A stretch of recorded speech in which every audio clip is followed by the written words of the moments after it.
Voy a presentar a Nicola y me voy a presentar a mí misma porque creo que sé más de él que él de mí. Entonces, vamos a estar intentando hacer una especie de diálogo o debate entre economía circular y economía solidaria, sabiendo que no son las dos únicas corrientes o modelos de economía, pero que tienen dos cosas muy complementarias, nos parece a nosotros, que son muy complementarias a la hora de explicarlo. Entonces, Nicola lleva bastante tiempo trabajando con el concepto de economía circular y con la práctica de economía circular. Nicola, a ver si lo digo bien, Cherantola. Sí. Bien. Es ingeniero industrial y tiene una iniciativa que se llama Ecologin. Y bueno, lleva bastante tiempo dándole vueltas a este asunto de la economía circular, nunca mejor dicho. Y yo llevo bastante tiempo dándole vueltas al tema de la economía solidaria. Entonces nos parecía que dialogando salían algunas de las dudas que nos va a plantear dentro de que es una economía, a defender la economía circular, también por la manera en que se está aplicando en este momento, la manera que se está usando como marca casi de moda, ahora saldrá este tema. Nos parecía que había algunas cosas criticables, al menos en el uso, sino no tanto en la corriente de pensamiento. Y de esas críticas, algunas, o de esos huecos o de esos gaps, algunas se cubrían bien desde la economía solidaria. Por otro lado, la economía solidaria tiene lógica propia, existencia propia, desarrollo propia, y de hecho hablamos más bien de economía social y solidaria, porque la tradición más antigua viene de la economía social. Pero le hemos añadido otro pequeño apellido hasta el día en que los apellidos sobren, porque toda economía sea circular, sostenible, solidaria y todas las palabras que ya no hagan falta. Le añadimos otra palabra para centrar un poco más a qué nos estamos refiriendo, pero siempre sobre la base de economía social y los principios de cooperativos, de la Alianza Internacional. Entonces, vamos a ir en este diálogo trabajando. Va a empezar Nicola y en algunos momentos lo voy a interrumpir, pero en general va a ser él el que haga la exposición más extensa. En realidad vengo del mundo de la comunicación, pero le he dedicado suficiente tiempo a la economía como para que nos llevemos bien y ella me quiera y yo a ella. ¿Vale? Así que adelante. Vale, muchas gracias. Muchas gracias. Bueno, yo me llevo el helado este. Hola, hola, ¿se me escucha? Vale. Bueno. ¿Cuál es tu nombre, perdona? José, vale. Bueno, se va a intentar seguirme porque yo me suelo mover un montón. Y luego para que la gente así gire un poco la cabeza y no se vaya durmiendo demasiado. Bueno, muchas gracias a Nuria por haberme invitado en este contexto que me pareció muy, muy interesante. Así que bueno, espero que vayamos pasando una buena noche juntos. Pues cuando me comentó, me dijo, me propuso este binomio, digamos, me pareció muy interesante y dije, ¿qué les voy a contar a ellos? Entonces intenté escoger una presentación que tenía y resumirla, ¿no? Entonces, digamos que la traté de resumir, pero me quedé en 120 diapositivas. Entonces, yo espero que tengáis tiempo libre esta tarde porque vamos a estar aquí un tiempo. Entonces, bueno, ¿estáis bien? ¿Habéis comido un aperitivo, algo, una cañita ya? ¿Estáis bien? Vale. Bueno, entonces, yo intentaré no, porque como son muchas diapositivas, son diapositivas con poco texto, entonces, bueno, se pasan muy rápidas, pero voy a intentar hacerlo bastante rápido para que podamos después tener un momento de debate, porque realmente la primera parte será más una introducción, más una provocación hacia ciertos conceptos que luego iremos viendo y veremos cómo encaja a un nuevo paradigma circular y solidario, que de alguna manera es una de unas cuantas patas que tiene que tener un nuevo modelo económico, que no sabemos bien todavía cómo se puede llamar, un postcapitalismo de alguna manera, pero lo que está claro es que hay muchas iniciativas que están trabajando hacia un nuevo paradigma, ¿no? Entonces, pues será interesante también ver el debate que puede salir de eso. Entonces, si estáis aquí de alguna manera es porque tenéis unas ciertas dudas sobre cómo va a ser el futuro, es decir, si os estáis preocupando de cómo es la economía es porque tenéis una cierta... queréis tener un poco unas coordenadas, ¿no?, para el futuro, imagino. No sé de dónde venís o cuáles son vuestros backgrounds, pero imagino que si estáis aquí, estáis interesados en ver cómo puede proceder la sociedad, el mundo que nos rodea, ¿no? Es un mundo que cambia muy a menudo, entonces digamos que necesitamos trazar una ruta de alguna manera, ¿no? Y para hacer eso de alguna manera nos encontramos en un momento, estamos viviendo una incertidumbre enorme porque tenemos mucha información, sabemos muchas cosas por un lado, pero por el otro tenemos muy poca seguridad en otros ámbitos, y yo estoy hablando de ámbitos profesionales y humanos y personales, es decir, la mayoría de los patrones culturales que teníamos en los años 80, 90, pues ya no valen, porque la sociedad está cambiando a una velocidad enorme. Entonces, ¿cómo podemos nosotros llegar a tener cómo podemos tomar buenas decisiones hoy? Es decir, ¿cómo podemos formarnos? ¿En qué podemos trabajar? ¿Qué podemos hacer para tomar buenas decisiones hoy? Entonces, yo lo que recomendaría, o que lo que podríamos hacer son estos puntos. Es decir, primero estudiar de dónde venimos, entendiendo cuáles son los patrones económicos y socioculturales que nos han llevado hasta aquí. Luego, entender cuáles son los patrones que nos proyectan al futuro. Ir al futuro, hacernos un selfie ahí, ¿no? Posar en el futuro y volver aquí. Es decir, si nosotros fuéramos capaces de ir al futuro y volver atrás, de alguna manera tomaríamos mejores decisiones, ¿no? ¿Sí? Por lo menos disimular con la cabeza, ¿sí? ¿No? Bien. Entonces es un proceso, digamos, sociológico, antropológico, de estudiar cómo hemos llegado hoy en día a este punto. Y eso se basa en estudiar nuestra evolución como especie, nuestra evolución sociocultural, la evolución económica, la transición entre diferentes modelos, ¿no? Hemos tenido un modelo de cazadores-recolectores hacia un modelo industrial, un modelo digamos, primero basado en agricultura, ahora basado en industria, y ahora en la industria en la información, ¿no? ¿Por qué pasan las cosas? Es decir, ¿cómo hemos llegado a tener ciertos ámbitos o ciertos contextos frágiles, ¿no? A nivel de geopolítica, ¿no? La lucha para los recursos y los demás temas geográficos, geopolíticos que han ido moldeando la sociedad en que vivimos. Es decir, los problemas graves que tenemos hoy en día son la herencia de miles de años de civilización. No es que hemos sido hoy, somos así porque lo hemos decidido, no. Ha sido una sucesión de hechos históricos que nos ha llevado hasta este punto. Entonces llega un punto en que ¿cómo podemos prever el futuro? Es decir, ¿qué es lo que nos espera, ¿no? Entonces yo ahí me dediqué a buscarlo en diferentes maneras y vi que había algunas versiones contrastantes y que no era fácil verdaderamente ver lo que nos espera, ¿no? Entonces, que tenga que ver esto con la sostenibilidad, con los reports, con el entorno en que vivimos. Entonces ahí entendí que, de alguna manera, viendo cómo va a ser el futuro, de alguna manera nos ayuda a tomar mejores decisiones hoy, ¿no? Y esto es un tema del que prevemos. Esto es una introducción para llegar a lo que es la economía circular, ¿vale? Entonces, para los que se están preocupando. Entonces, esto es una introducción para ver cuáles son las razones que justifican que tengamos que hablar de economía circular y avanzar un poco en lo que es el tema de la sostenibilidad clásica. Entonces, el tema de la sostenibilidad o el problema ambiental es un tema que llevamos desde los años 70. Es un problema que ya está bastante, se ha puesto bastante de moda. Habéis visto la última entrega de Oscar, pues estaba el Leonardo DiCaprio que dijo un mensaje. Bueno, son chispazos de tendencia que se están materializando, pero mucho tenemos que hacer. Y ahora os enseñaré el por qué tenemos que, o por lo menos, cómo podemos tratar de encontrar unas palancas que hagan que la industria cambie, porque realmente los consumidores saben. Es decir, los consumidores saben que necesitamos otro modelo, pero cuando van al supermercado tienen esa dificultad de poder elegir mejor, ¿no? Entonces, lo que veremos a continuación es un poco cómo hemos llegado a este nivel y cómo podemos cambiarlo. Entonces, esta problemática que podéis ver, que son las típicas, que no voy a entrar en ella, ¿verdad? ¿Alguien tiene un panda en casa? ¿Quieres hablar de ello? ¿No? Vale. Entonces, son problemáticas muy serias y muy graves, pero son problemáticas que de alguna manera, si nos ponemos en el lugar del empresario, que al fin y al cabo tiene mucho poder de influenciar la economía, ¿no?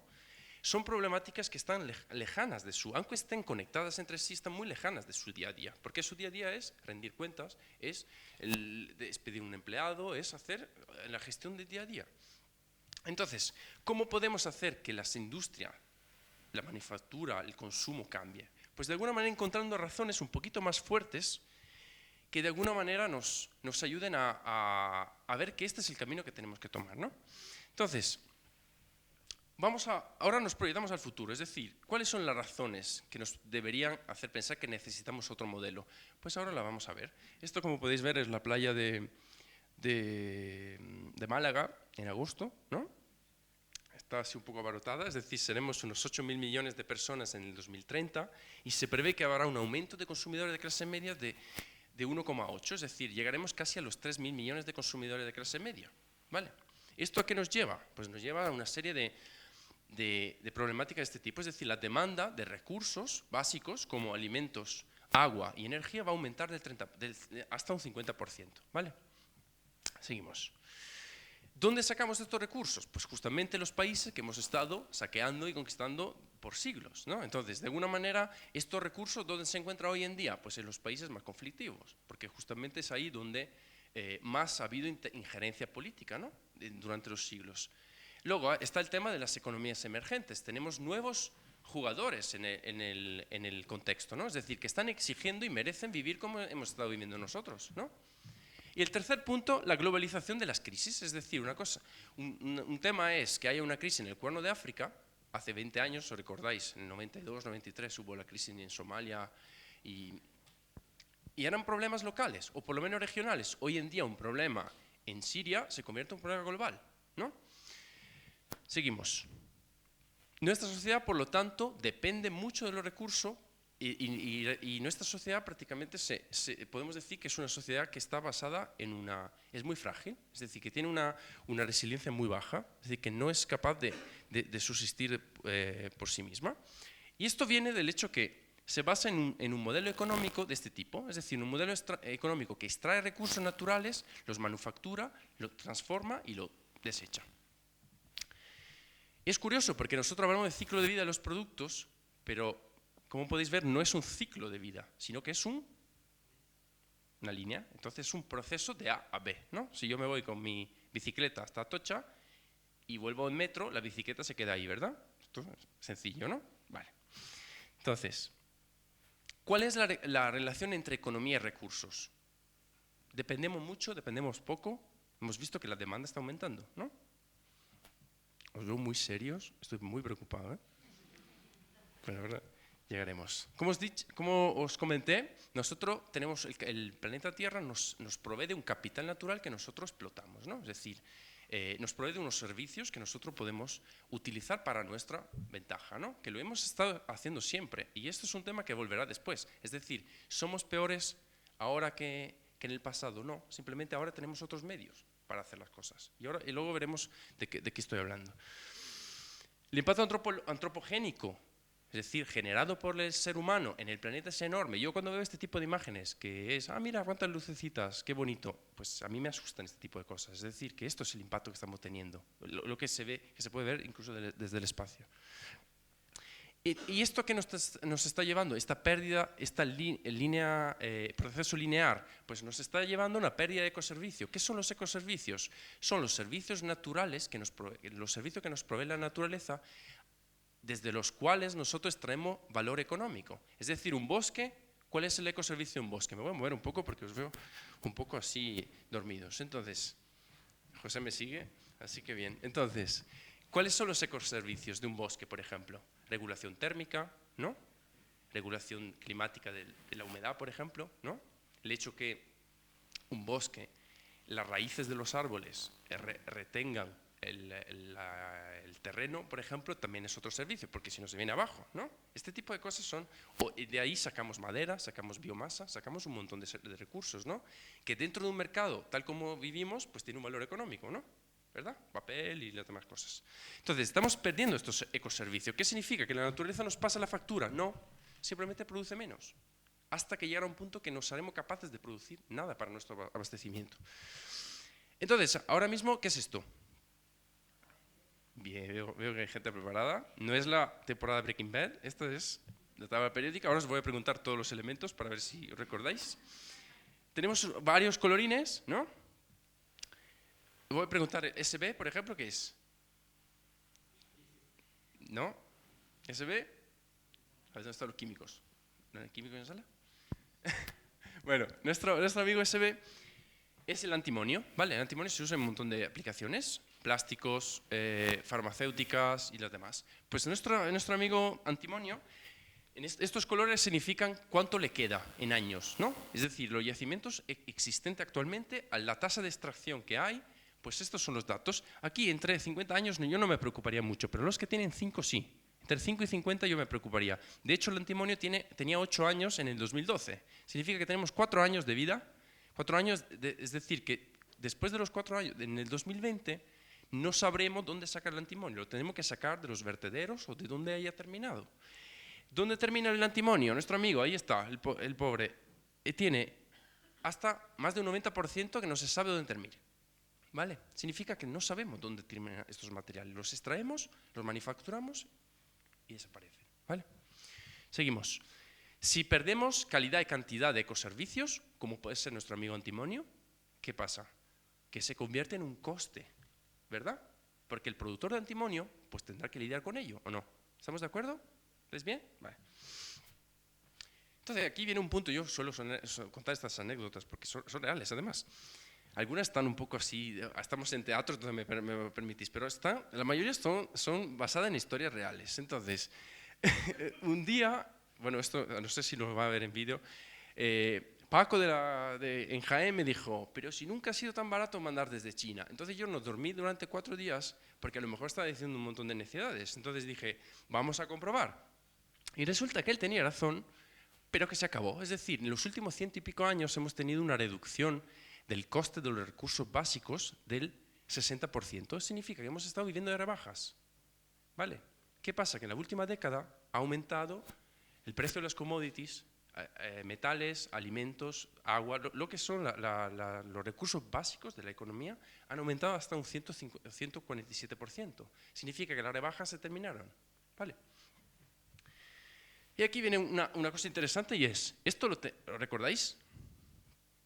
Este teléfono, que se utiliza en Yakarta como arma para las reyertas y revueltas, bueno, por su resistencia y calidad. Bueno, resulta que el 44% de este material para hacer un teléfono, pues el coste de fabricación, el 44% del coste del teléfono se basa en input de materiales nuevos. ¿Vale? Si veis, el smartphone tiene un porcentaje más bajo porque el software tiene una componente mayor en el coste, ¿vale? Pero un telefonito como ese, pues el 44% de su coste de fabricación depende del material.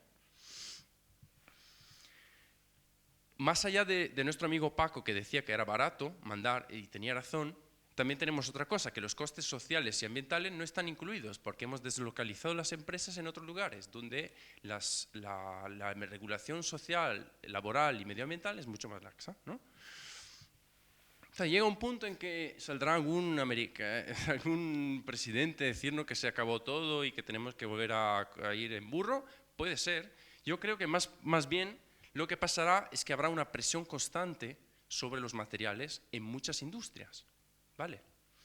Es decir, aquí, ¿dónde están los economistas aquí? ¿Economistas? Levanten la mano. ¿Uno? Bien. Sí, luego si me hace falta te pregunto algo. ¿Quién más? Vale. Bueno, como no somos economistas, pero somos personas inteligentes, ¿no? ¿Verdad? Entonces, si vamos aumentando la demanda y vamos disminuyendo la oferta, ¿qué es lo que pasa? Ayúdanos, porque... Bien, por suerte que tenemos gente preparada, si no, aquí ¿qué haríamos, no? Entonces, hablamos de 2020-2030, es decir, que si yo estoy aumentando mucho la demanda, porque hemos visto que hay cada vez más gente, cada vez más peña, término técnico, y que está exigiendo cosas, y por el otro lado disminuimos la capacidad productiva porque nos estamos cargando el planeta, está claro que el precio unitario sube, ¿no? Vale. Y eso es un ejemplo, un taladro, entre el 2010 y 2011 subió del 59% su coste de fabricación. ¿Dónde? Justamente nuestra amiga batería, que es donde está el antimonio y los demás, ¿no? Vale. Seguimos. Entonces, ¿cómo podemos rebajar este impacto que tenemos? Es decir, estos costes, estos ecocostes, ¿cómo podemos hacerlo? Bueno, una buena manera es incluir unos criterios regenerativos en la manera en que concebimos productos, servicios y modelos de negocio, ¿no? Vale. Hay unas presencias más de las que pensamos. Entonces, si lo ponéis en internet y ponéis diseño sostenible, este tipo de cosas, pues a veces salen cosas de este tipo. No, bueno, esta es la cara que se ha quedado a muchos de vosotros. A veces sale este tipo de cosas, ¿no? y es porque os tengo un cierto aprecio, si no podría poner cosas peores. Es decir, hay un cierto enfoque para incluir el reciclaje, este tipo de cosas, en la manera en que hacemos los productos. Mi punto de vista es un poquito más radical y va hacia la inclusión de criterios ambientales, regenerativos, dentro de la manera en que concebimos los productos y los servicios. Es decir, la botella, con todo el cariño del mundo, la botella esa no ha nacido para ser una gafa trendy, sino que ha salido para ser una botella. Entonces, quizás sea mejor hacer una botella que no tenga tóxicos o que se pueda reciclar infinitamente, por ejemplo, ¿no? Digo yo. Entonces, un ejemplo real, bueno, estos son los datos que suelen gustarle a los economistas, a los empresarios, los miles de millones de euros que podemos ahorrar cambiando a un modelo regenerativo, ¿no? Y esto es un ejemplo, es una silla que verdaderamente está diseñada separando los diferentes metabolismo técnico y biológico, ya veremos de qué van, pero es un producto altamente tecnológico. Entonces no es una chapuza reciclada, sino que es un producto de valor añadido, mucho más fácil de desmontar, por ejemplo, y somos capaces de recuperar los materiales de manera económicamente viable. ¿Entendéis la diferencia entre hacer un apaño y empezar a diseñar y pensar las cosas de manera diferente? Llega un punto en que, ¿cómo llegamos? Sé que algunos de vosotros no saben quién es este, pero no pasa nada. Es de mi generación, lo siento, era, bueno, 80, 90, así. Bueno, entonces, ¿cómo lo hacemos? Primero, tenemos que dejar un enfoque ambientalista, y esto lo digo con el cariño de decir, el ambientalismo ha hecho muy bien, sigue haciendo muy bien, pero ha cerrado muchas puertas también.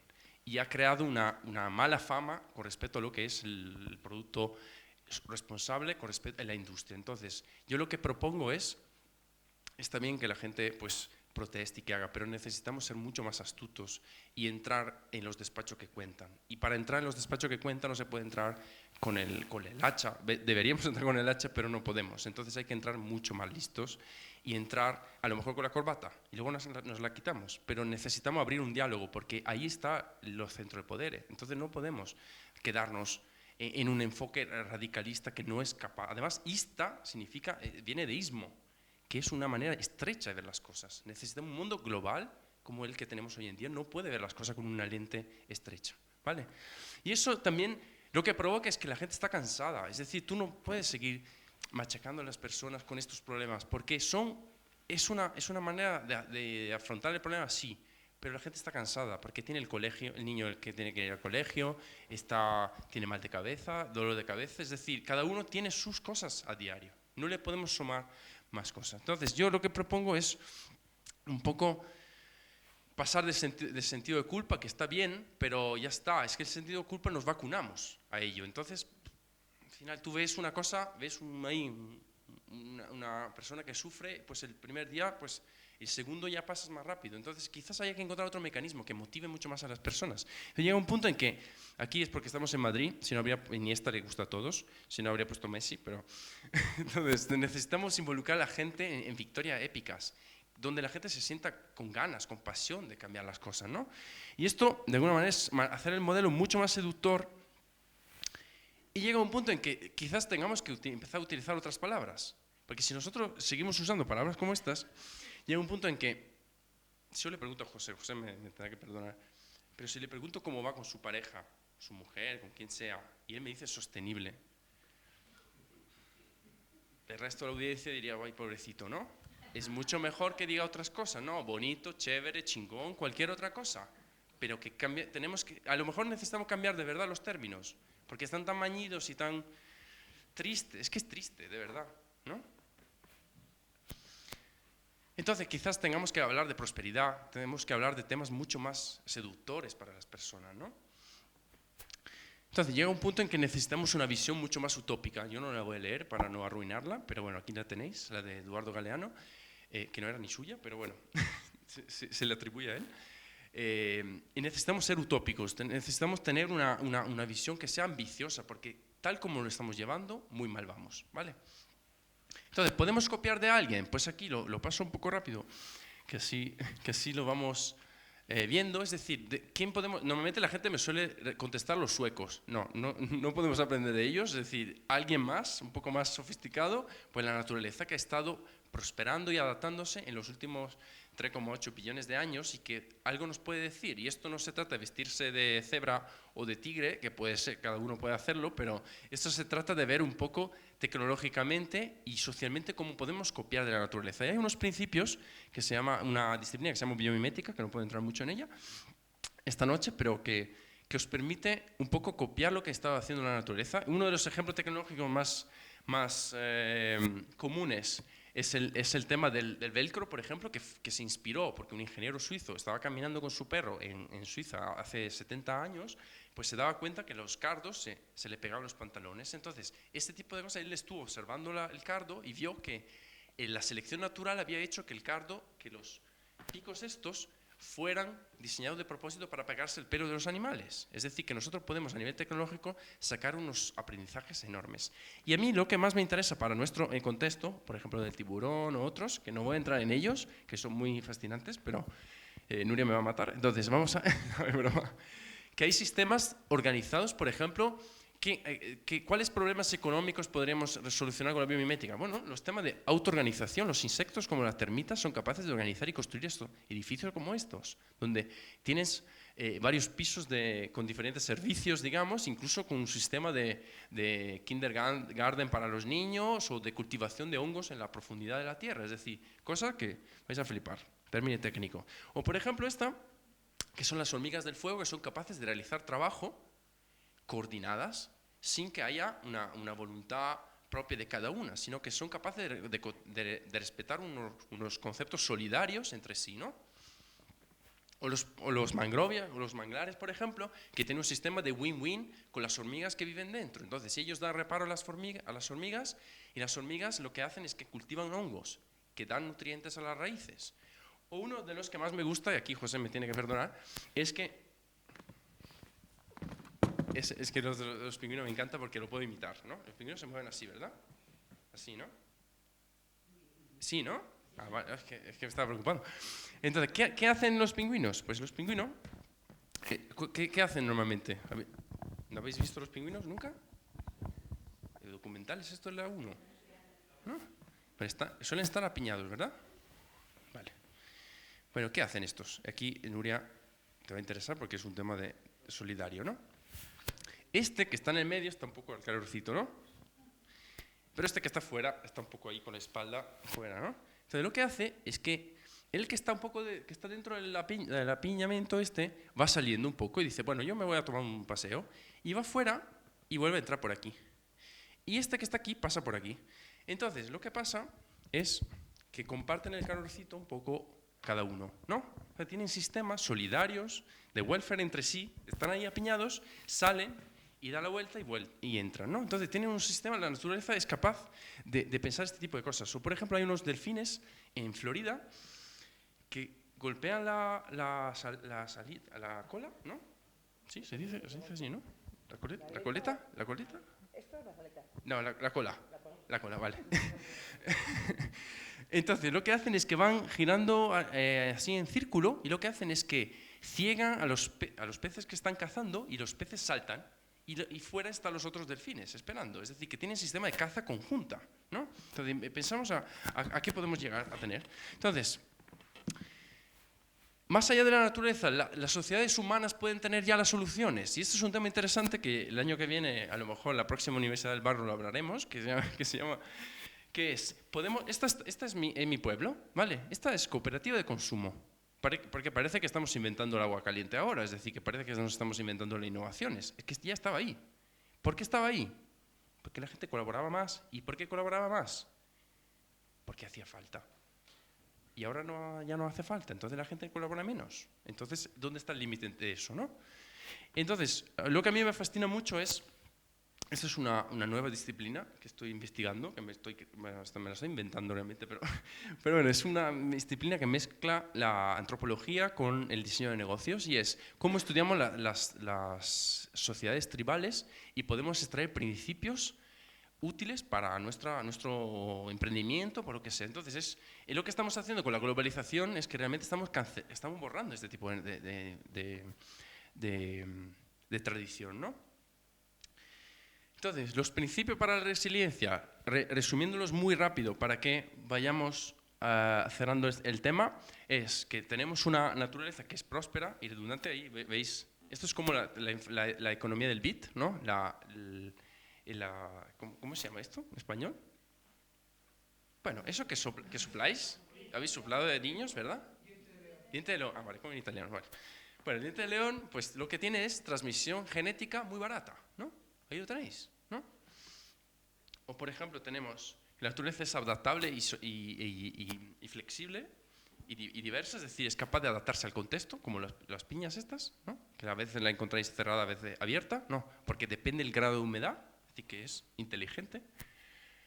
Une función estética y forma, no nada se tira al caso, sino que todo es matemáticamente diseñado.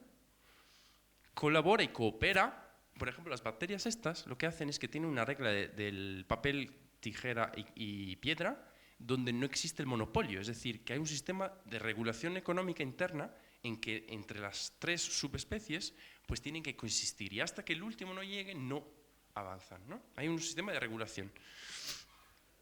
Y lo más importante es que está basado en materiales locales y es en ciclos cerrados. ¿Os recordáis al comienzo que hemos hablado de la economía lineal? Había algo que fallaba en nuestro sistema, porque si es lineal, no está basado en un ciclo cerrado, que es lo que pasa en la naturaleza. En la naturaleza no existe el residuo. De hecho, cuando nosotros mandamos a los niños a educación ambiental, les estamos vacunando con el tema de los residuos. Porque el niño nace por defecto de su mamá y de su papá, sobre todo de su mamá, sin el concepto de residuo. Es decir, culturalmente se lo implantamos, como si fuera un virus. Porque él dice, pero ¿por qué tiene que...? Cuando le explicas la economía circular a los niños, es que dice, ¿para esto te pagan? Y claro, es que esa es la cuestión, es que el niño ve clara estas cosas, la ve normal, pero es porque nosotros hemos creado el concepto de residuo. Pero lo que pasa es que el residuo se tiene que convertir en nutriente. Esto es una cosa que ya lo habéis escuchado, lo podéis haber escuchado en otras cosas. Yo añadiría una cosa. Ese nutriente tiene que tener un valor económico. Porque si no tiene un valor económico, eso sigue siendo residuo. Y esto es un tema, es como una especie de letra pequeña que hay que añadirle a eso, ¿vale? Porque es muy fácil decir que un producto, que un residuo sea un nutriente, pero si a nivel de mercado no vale nada, no es un nutriente, sigue siendo residuo, ¿no? De hecho, el problema de la basura o de la contaminación de los océanos es justamente porque la basura no vale nada. ¿Habéis visto que se roba el papel aquí en Madrid, verdad? Lo hemos visto todo, ¿verdad? Vale. ¿Por qué no se roba el vidrio? ¿Y por qué no se roba el plástico? Porque no vale nada. Si valiera dinero, la gente estaría peleando por ello, ¿no? Entonces, ¿entendéis que el problema de la basura, de la contaminación, es un problema de que el residuo no vale nada? O por lo menos no valía nada hasta ahora. Entonces, lo que tenemos que hacer es pasar a concebir dos metabolismos. Uno es biológico, donde realmente la naturaleza vuelve a hacer su ciclo, y esto significa que lo que tiramos en ella, sea a nivel de compost o lo que sea, tiene que ser saludable con la naturaleza. Entonces, aquí suele haber la típica diapositiva de cuánto tiempo tarda en descomponerse, y esta simplemente un mensaje que os doy: cuidado con este tipo de información, porque realmente un producto que tarda mucho en descomponerse a veces es mejor, porque tienes más tiempo para recuperarlo. Pero imaginamos las colillas de cigarro, que son bombas químicas, desaparecen muy rápido. Entonces, lo que os quiero intentar provocar es un poco cuidado también con lo que os dicen, ¿no? Es decir, que si un producto se mantiene durante un tiempo en el medio natural, es verdad que puede tener problemas físicos a las tortugas, a lo que sea, pero también lo podemos recuperar de alguna manera. Si desaparece visualmente, ¿dónde lo vamos a buscar, ¿no? Entonces, un ejemplo de eso es un material de este tipo que está hecho con hongos, ¿no? Entonces ya estamos pensando en un paradigma donde empezamos a ser capaces de cerrar el ciclo, ¿verdad? Bueno, llegamos hasta aquí y cerramos. Y el segundo innovación más interesante es el tema del metabolismo técnico, es decir, todo lo que es como esto, sintético, hecho, digamos, no compatible con la naturaleza, se tiene que mantener un ciclo industrial cerrado. Y ahí es un poco la base de la economía. Ahora luego os enseñaré cuál es el ejemplo de un material que cumple con esto. Entonces, os dais cuenta que lo que os enseñé antes del modelo de silla se basaba en estos dos metabolismos, es decir, éramos capaces de separar fácilmente. Y aquí entonces entendemos que un nuevo paradigma económico es un paradigma donde todo se vuelve nutriente de otro ciclo, de otro metabolismo. ¿Vale? Metabolismo, para los que no... Es que a mí me parece una palabra bastante fácil, pero a veces veo cara de susto y preocupación. Metabolismo es lo que tenéis ahora en el estómago y queréis ir a comer. Es un poco, la idea es esa, ¿no? Es decir, el ciclo digestivo, de la digestión, ¿no? Entonces, el metabolismo natural es lo que hace la naturaleza, que descompone los elementos y lo vuelve a regenerar, ¿no? Y si lo vemos desde un punto de vista técnico, pues es el superciclado, digamos, el reciclado, manteniendo la misma calidad de los productos técnicos. Pueden ser metales, pueden ser plásticos, ¿vale? ¿Está claro? Pues está empezando el bajón. Bueno, ya nos falta un poco, ¿eh? Entonces, este nuevo modelo de economía circular se basa en descubrir cosas que ya teníamos, que era la reparación de los productos, la segunda mano, este tipo de cosas. Entonces la gente me dirá, vale, claro, ahí estaba la solución. ¿Cuál es el problema de eso? ¿De reparar las cosas? ¿O de segunda mano? ¿Cuál es el problema? ¿Cuál es el problema? Cuando veo cada uno de vosotros, veo que estáis como asustados, que os pregunten de verdad. Bueno, luego os lo preguntaré. Pues que llega un punto... Dime. No, hay un problema más serio de esto. Es decir, si yo cuando me presentaba a las empresas le decía, o a los estudiantes también le decía, vosotros tenéis que incluir criterios regenerativos en vuestra manera de hacer los productos. Uno de ellos es la durabilidad. ¿Vosotros creéis que aunque nos pongamos la corbata y entramos en los despachos que cuentan y le digamos, usted que fabrica esta silla tiene que durar mucho tiempo? Porque yo si fuera un empresario lo que haría que la silla durara 2 años más 1 hora y luego se autodestruyera, matando a 8 personas. No, es broma. No, ahí tendrías que hacer una joint venture con los del equipamiento médico o de lo demás, ¿no? Pero ¿qué quiero decir? A ver, es una provocación, pero si nosotros está claro que no podemos alinear los intereses de la naturaleza con los económicos si están desalineados. Entonces, mi hablar no sirve de nada. Por eso que digo que hay que cambiar un poco el chip. Y aquí viene un punto en que, esto me encanta porque esta es una nueva marca que ha salido en estos últimos periodos, que se llama Patada Voladoras SL. Y esta son tus muletas ecológicas, ¿no? Es decir, yo puedo implementar criterios de sostenibilidad o de regenerativos en la manera en que yo fabrico una muleta. La hago de bambú, telescópica, aluminio. Puedo hacer súper innovaciones, plástico biodegradable, puedo meter de todo. Pero ¿cuál es la función de...? Este es el jefe de la empresa. ¿Cuál es su misión? ¿Cómo? Mira, su misión, ¿sabes cuál es? Yo lo he visto, ¿eh? Es ir a Valdebernardo los martes por la noche, a las 8:30, cuando la gente se está poniendo en la tobillera, entrar en la cancha y dar patadas. ¿No? ¿Estamos de acuerdo? Si nosotros, es una provocación, pero reflexionar sobre esto. Es decir, ¿cómo puedo yo decirle a este señor si sus muletas siguen dentro de un sistema que yo llamo la síndrome de la muleta? Es decir, yo puedo hacer el producto mejor que puedo, pero si no cambio el modelo de negocio de esta empresa, este señor deseará que la gente se rompa el tobillo todos los días, ¿no?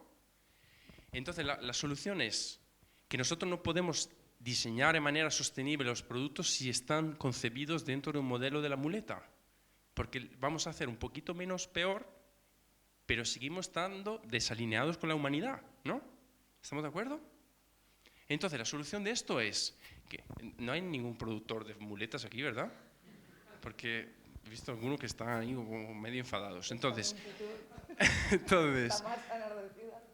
la provocación de esto es, nosotros necesitamos alinear los intereses de ese señor y de muchos más. Podría usar otros ejemplos, porque vamos, entre farmacéuticas y cofres y ataúdes y lo que sea, pero digo, este es más light, ¿no? Es decir, que quizás el nuevo paradigma de la economía circular nos ayude a explorar estos sistemas, estos nuevos modelos de negocio que se basan en cada tobillo que se salve, tú ganas dinero. Y eso quizás es el paradigma que tenemos que buscar. Por eso que la economía circular no es gestión de residuos, sino que es explorar nuevos modelos de negocio que permitan alinear los intereses de los empresarios con los intereses de la naturaleza y de la humanidad. ¿Vale? Y yo creo que ya estamos. Falta una sola cosa. Claro, y esta es son las últimas 3 reflexiones y luego ya sé que estéis ya saturados. Luego entran los vinos, así que tranquilas. Somos peores personas ahora, es decir, todo esto que os he contado, ¿es porque somos peores? ¿O qué es lo que ha pasado? Pues lo que ha pasado es que simplemente nosotros, lo que hemos tenido desde la revolución industrial, es que hemos tenido la potencia como nunca. Es decir, nosotros hemos sido capaces de extraer una energía que estaba ahí escondida, y en vez de ir a Toledo en burro, ahora vamos en ave, o vamos en avión si hubiera la posibilidad. Es decir, que lo que ha pasado simplemente es que nosotros ahora satisfacemos nuestras necesidades con otros medios, y estos medios son incompatibles con la escala en que somos en el planeta, ¿vale? Entonces, ¿y esto qué es lo que pasó? Que la energía nos libró del tiempo. Nos libró antes, para hacer una cosa, para cultivar el campo, necesitaba estar ahí todo el día. Ahora no, entonces ese tiempo lo tienes que dedicar a otras cosas. ¿Y cómo lo dedicas? A consumir cosas, a comprar cosas que no te sirven. Entonces, entendéis que está todo unido. Es decir, si queremos pasar a una economía circular, tenemos que meter este tipo de tema. Y el desarrollo económico, la segunda reflexión de esto es que el desarrollo económico, como la energía del sol, la energía fósil, nos libró del tiempo, el desarrollo económico nos libró de los demás. Porque si yo necesitaba los huevos, se lo iba a preguntar a mi vecino. En las matanzas de los pueblos o lo que sea, la gente se ayudaba entre sí. En la cosecha se ayudaban. Ahora, ¿por qué la gente no lo hace? ¿Porque somos unos desalmados? No creo. Simplemente porque ahora el desarrollo económico nos ha hecho que nos empoderáramos con un bolsillo que, aunque sea un poco pobre, porque no creo que aquí haya ningún millonario, pero nos permite ir aquí a 2 pasos a comprarnos los huevos, ¿no? Entonces, ¿esto a qué nos lleva? Que nos libró de los demás. Si nos lo podemos permitir, pues a lo mejor prescindimos de los demás. Y esa es la provocación para Nuria. Si vosotros vais a Marruecos, a Essaouira exactamente, os sentáis vais y queréis ir a una playa, tenéis que, si queréis, yo por ejemplo he ido en bus, ¿no? Entonces tú te sientas en el bus y dices, bueno, esta saldrá en 5 minutos, ¿no? No. Hasta que no está lleno no sale. Entonces yo me pregunto, toda esta gente que tengo alrededor, si tuviera el dinero para pagarse un taxi, ¿iría en taxi? ¿O esperaría aquí conmigo? Así iría en taxi a lo mejor, ¿no? ¿Compartiría el bus si hubiera otra alternativa? Este es el tema, porque la economía circular se basa en pasar de productos a servicios. Es decir, si yo empiezo como la muleta, es decir, si la muleta es, la metáfora de la muleta es que yo paso de vez de tener una muleta a un servicio de sanidad o de salud o de bienestar, ¿no? Lo mismo sería con una caldera. En vez de tener una caldera, yo tengo un sistema de confort, ¿no? Que es súper eficiente, que no se rompe nunca, que dura, como las lavadoras de Berlín Oeste. ¿Por qué duraban tanto? ¿Por qué se diseñaban para eso? Porque el valor, en ese caso, era eso. Yo tengo una Vespa de 1980, tiene 85.000 kilómetros, y yo me la arreglo con esparadrapo, y ahí sigue, aquí la tengo aparcada. ¿Por qué era así? Porque en esa época, en los años 70, era un valor, pero ahora ya no lo es. Porque hemos visto las razones anteriores, ¿no? Todo se ha abaratado, entonces, pues mira, se ha acelerado también el modelo de consumo. Entonces yo aquí, vamos mal, 5 minutos. Entonces yo ahora termino simplemente con la última cosa, y es, os pido un viaje.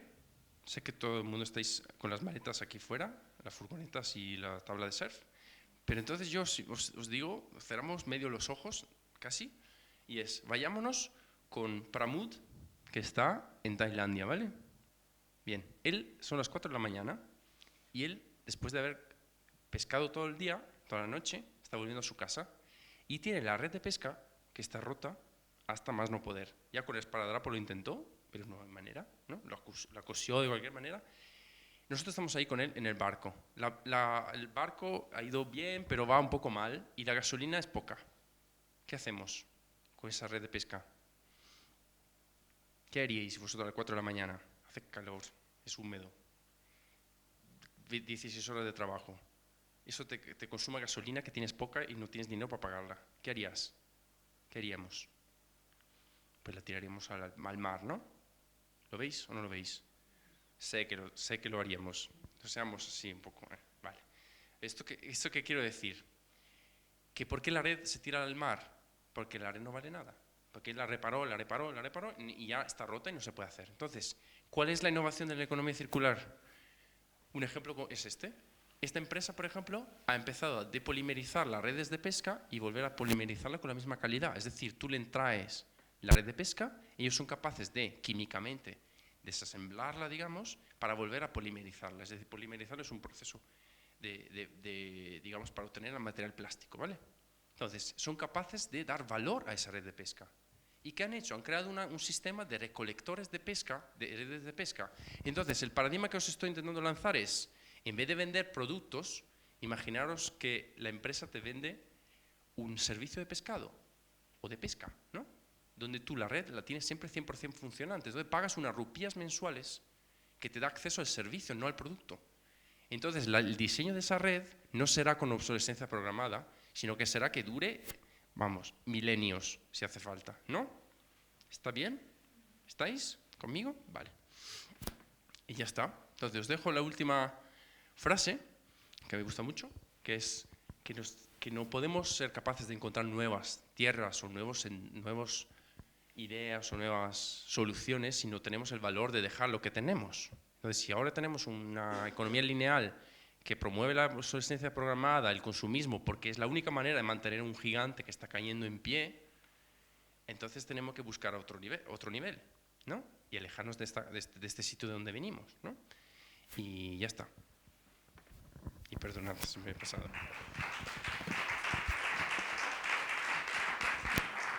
Bueno, decía que me voy a mover rápido, a ver si puedo.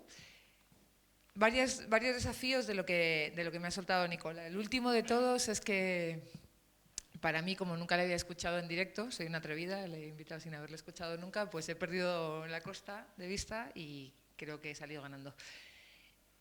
Ponemos en economía solidaria lo primero que hay que explicar y por qué la llamamos solidaria, aunque ya existe la economía social de la que ya estamos enamoradísimos. Perdón, esto va a ser un poco difícil, el tema de dibujar y el micro, qué pena no llevarlo de diadema. A ver, si ponemos a la persona en el centro de un circuito económico, vamos a poner la persona, lleva la raya a un lado y medio traje.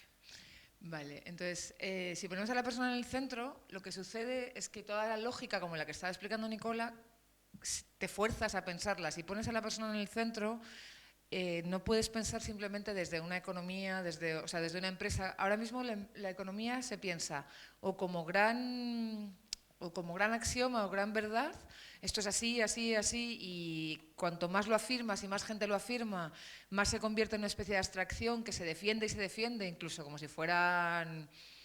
Bueno, la vida de Brian, así de en plan broma, sería la calabaza y la zapatilla, ¿no? La sandalia. Es como que ya se te olvida por qué empezaste a defender eso y simplemente una corriente se pone en contra de la otra, intenta defender y cada vez se desabrocha más del lugar donde ocurre y donde se comprueban las externalidades o los efectos de esa economía.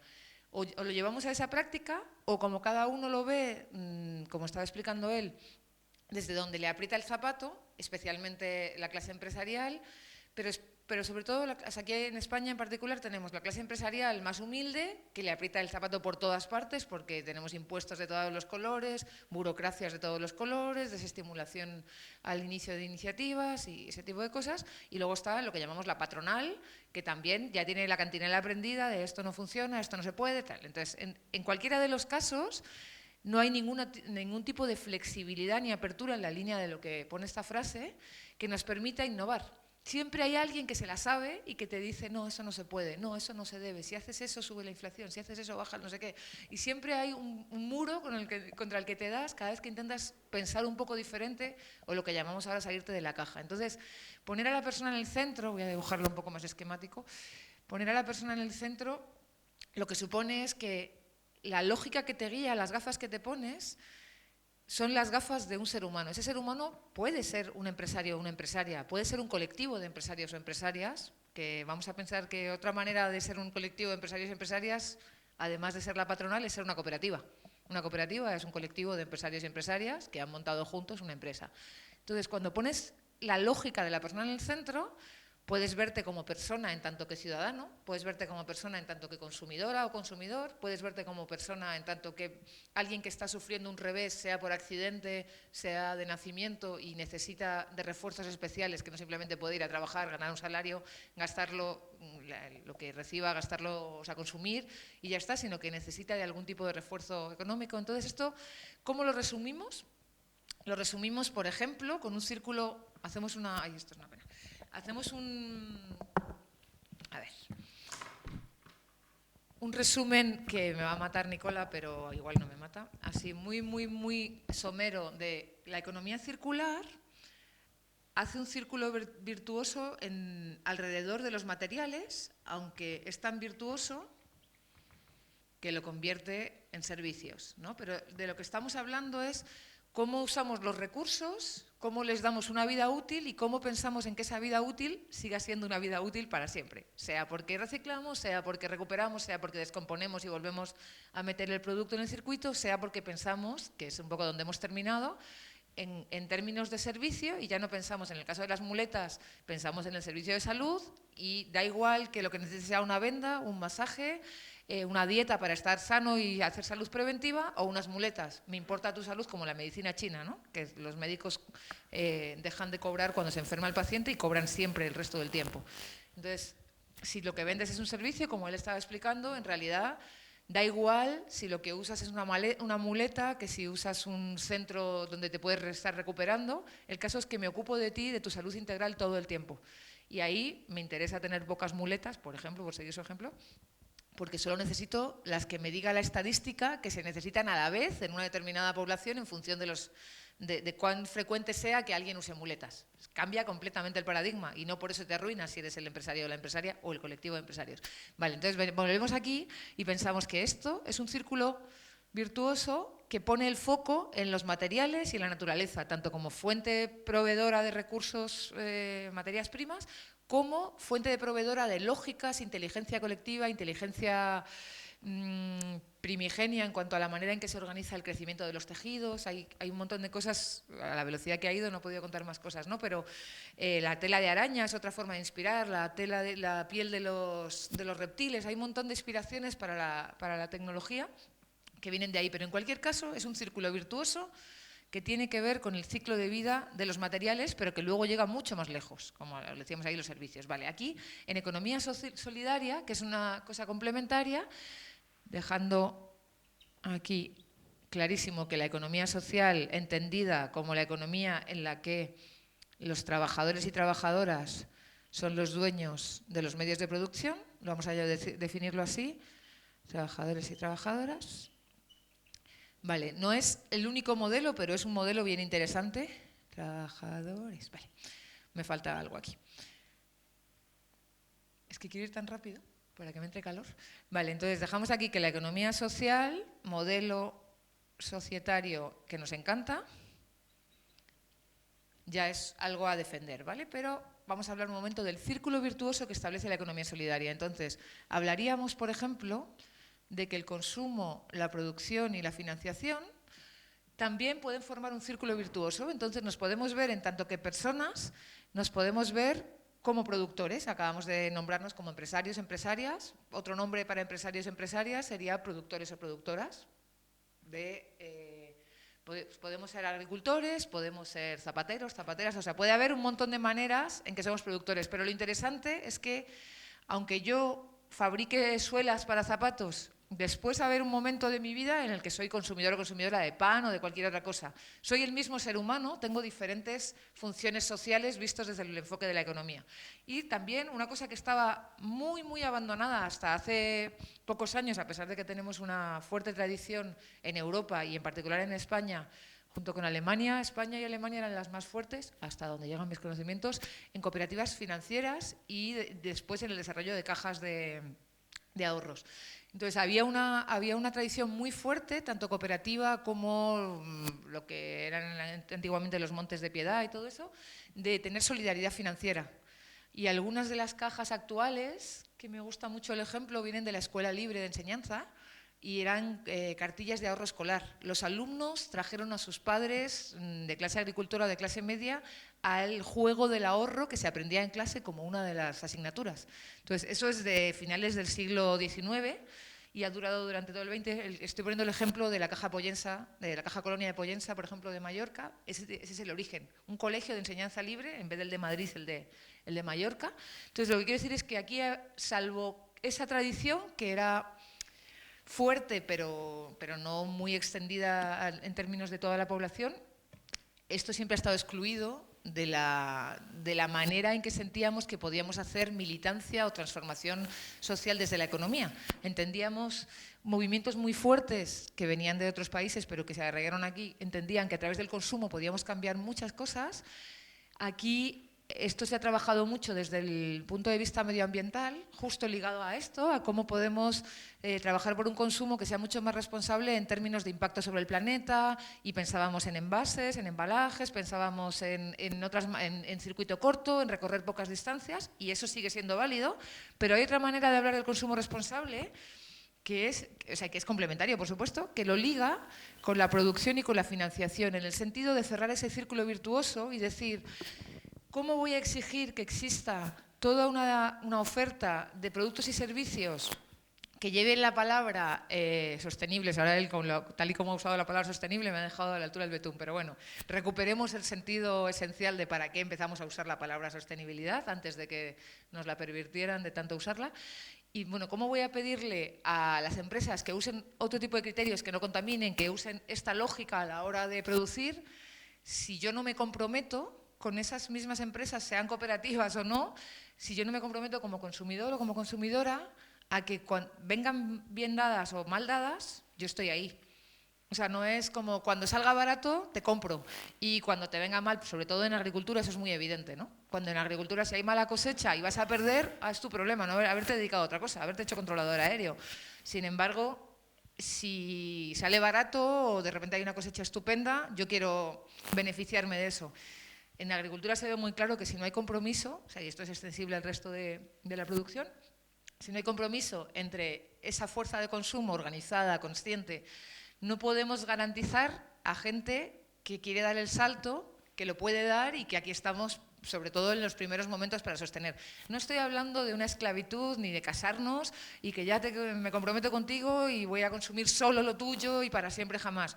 Pero sí que tenemos que usar la inteligencia colectiva para saber que cada vez que queramos que aparezca un nuevo producto o servicio en nuestro territorio que no estaba o que está en un momento de crisis, o corremos a defenderlo por la vía del consumo, o simplemente sabemos que lo vamos a perder, que es cuestión de tiempo que desaparezca del territorio y que las consecuencias las vamos a pagar entre todos por muchas causas, porque se va a implantar algo más grande, con otra lógica, donde el capital ya no va a revertir en el territorio local, sino que va a revertir en otro lado. Bueno, esas clases han salido ya en el pasado en esta universidad de economía, pero lo que interesa en este momento destacar, para que se entienda el círculo virtuoso de la economía social y solidaria, es que esto y esto son dos funciones del mismo compromiso social a través de lo económico.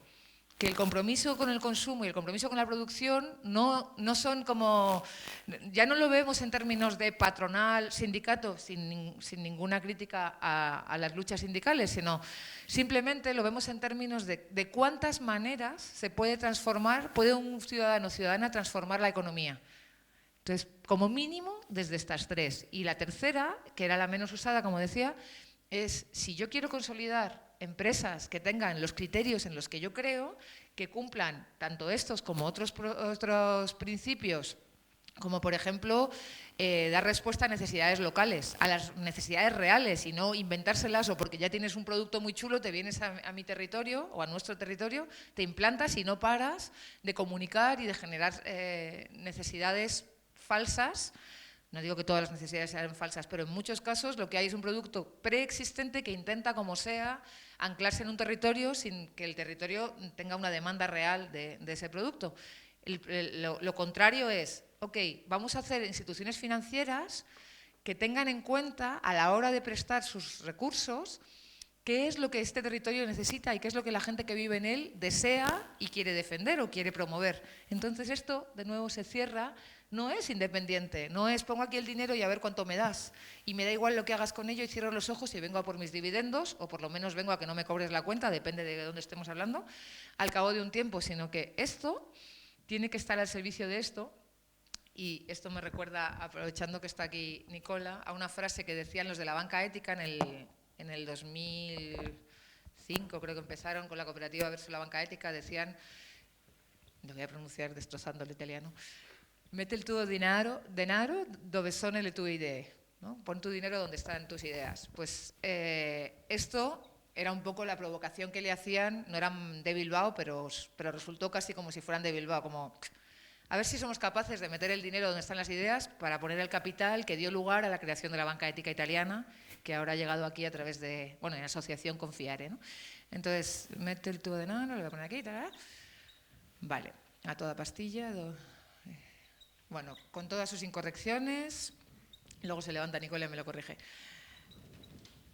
Entonces, esto tiene que potenciar el modelo económico que queramos en un territorio, tiene que venir potenciado así a nivel básico y simplificado, en primera instancia por el consumo, el compromiso de los consumidores y el compromiso de las personas que tenemos ahorros en ese territorio o que tenemos acceso a un tipo de instrumento financiero que puede hacer ese apoyo. Entonces ahí también es un círculo virtuoso, pero es diferente, eso es como de otra naturaleza, es complementario. Pero después de usar muchos años este círculo, que realmente es muy simple y lo usaba sobre todo para cuando hablaba con personas que no son economistas y que tampoco habían reflexionado mucho rato sobre esto, te empiezas a dar cuenta de que tiene algunos fallos. No que no sea verdad esto, sino que necesitas la complicidad de otros actores. Entonces, por ejemplo, ya no estamos hablando, sobre todo en territorios como Madrid, ya no estamos hablando solamente de redes de consumo organizadas o asociaciones de consumidores, estamos hablando de que si queremos realmente, la palabra competir no me gusta en este contexto, pero si queremos realmente estar en el mapa y que no nos saquen de un coletazo de delfín o de tiburón, necesitamos pensar que nos siguen ganando por la comercialización. Cuando digo ganando no es una pelea, pero nos siguen conquistando, seduciendo, porque está más cerca, porque es más barato, porque nos hacen la promo del 3x2. Entonces, las grandes superficies, cuyo capital no controlamos, cuya estrategia no controlamos y, lo que es peor, cuyos contenidos dentro de cada caja, de cada cosa que nos venden, es decir, perdemos nuestra seguridad alimentaria, no tanto en esta ciudad, pero la soberanía, por supuesto. ¿Qué se come en nuestras casas? Lo que venden, no voy a decir los nombres, pero lo que venden en las grandes superficies. Para romper con eso, si queremos de verdad jugar el juego de consumir diferente porque se produce diferente, tenemos que entrar en el mundo de la comercialización, no nos queda otra. Y ahí tengo que decir que hemos cometido en el pasado algunos errores en favor de la concienciación de la gente, es decir, para que pudiésemos entender de verdad lo que era la realidad de alguien que estaba sembrando, hemos ido a visitar, hemos generado vínculos directos con gente que estaba produciendo árboles frutales, agricultura, que ha sido un movimiento muy importante de la relación campo-ciudad, que es una relación que hay que seguir fortaleciendo porque todavía no está todo lo fuerte que debería y es vital, es la clave de todo, o una de las claves junto con lo que mostraba él del círculo vicioso con los materiales tecnológicos. O sea, esas dos tendencias que parecen opuestas tienen que confluir. Entonces, la clave de todo, que decía que tiene que ver con la relación campo-ciudad, ahí nos hemos saltado un paso y hemos pensado que simplemente si hacíamos grupos de consumo, si íbamos a visitar, si nos vinculábamos directamente, ya estábamos dando un salto de gigante. Y en parte sí, pero si desatendemos la comercialización, cuando en nuestro día a día sigue ganando la gran superficie. Entonces ahí tenemos que pensar en estrategias, algunas ya están de camino, como ejemplos de mercado social, pero no es la única, mercados de proximidad. Hay un montón de estrategias que tiene que ser, como siempre que pensamos en estas cosas, un conjunto, una batería de soluciones, nunca hay una solución única. Y por supuesto los grupos de consumo son parte de la solución, pero no son la solución. Ahí tenemos que pensar en comercialización. Entonces aquí vamos a dibujar, por ejemplo, la función de la comercialización. Ya no solamente nos pensamos como ciudadana consumidora, ciudadana productora o ciudadana financiadora a través de mis ahorros, sino que pensamos en la comercialización. Y aquí ya no me puedo pensar sola. La función de la comercialización necesariamente es colectiva. O es colectiva o no es, por lo menos en el modelo de economía social y solidaria. Esto es algo que ya pasa como por las hormigas estas que dibujó antes, o sea, que puso en la foto Nicola. O nos organizamos o no hay comercialización conjunta. Es una estrategia colectiva de la que te dotas para tratar de transformar un poco la realidad en la que vives. Digamos que es el siguiente paso. Por otro lado, te das cuenta de que si no hay, vamos a pintarlo aquí, de que si no hay formación, un tipo de formación tanto en la gestión de las empresas diferentes que se gestionan diferente, con lógicas diferentes, que priorizan cosas diferentes. Si no hay esa transformación, o sea, si no hay una formación que te enseñe otros conceptos y otra manera de ser rentable, que no es solo la del máximo beneficio, mínimo riesgo y, si es posible, que las externalidades se las coman otros, o sea, hay otras maneras de hacerlo, pero alguien te tiene que enseñar a hacerlo. Eso es en cuanto a la gestión, pero también tienes que saber más cosas, como por ejemplo la biomimética que estaba explicando Nicola. Hay muchas otras cosas que saber, o sea, la formación pinta algo para que esto sea cada vez más verdad. Tienes que saber más sobre finanzas, otras maneras de que las finanzas puedan ser rentables, que no es solo el interés compuesto, que es una de las lacras mayores que nos ha ofertado la economía.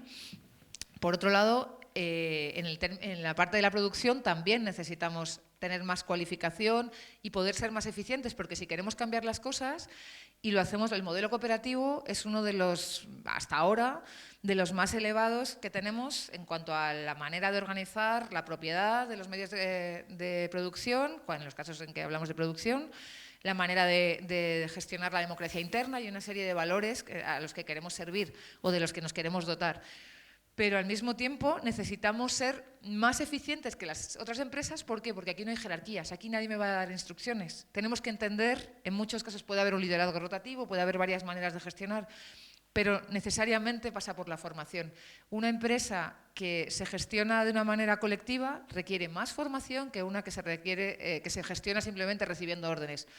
Eso tiene sus ventajas y sus inconvenientes. La ventaja es que todas y cada una de las personas que forman parte de ella crecen más y son más, no sé cómo decir esto mejor en castellano, más performantes, ¿no? Valen para hacer más cosas, crecen más, pueden después convertirse cada una de esas personas en el núcleo o en el germen de nuevas cooperativas, porque han pasado por todas las funciones, porque han hecho una serie de cosas que no se hace cuando simplemente alguien te da órdenes durante 20 años y te dice: abres, cierras, haces esto, machacas aquí. Estamos extrapolando, o sea, estamos exagerando mucho hacia las dos direcciones, pero para que nos... Entonces, la formación se convierte en una función, y aquí de nuevo la formación, sí, existe la autoformación, podemos ver tutoriales de YouTube, pero en realidad la formación de nuevo es una estrategia colectiva, y es una estrategia colectiva que, aunque se pueda ejercer desde el lado privado, y entendamos privado en un sentido amplio y flexible, y no veamos solamente las empresas privadas que lo que quieren al ofrecer formación es la máxima rentabilidad.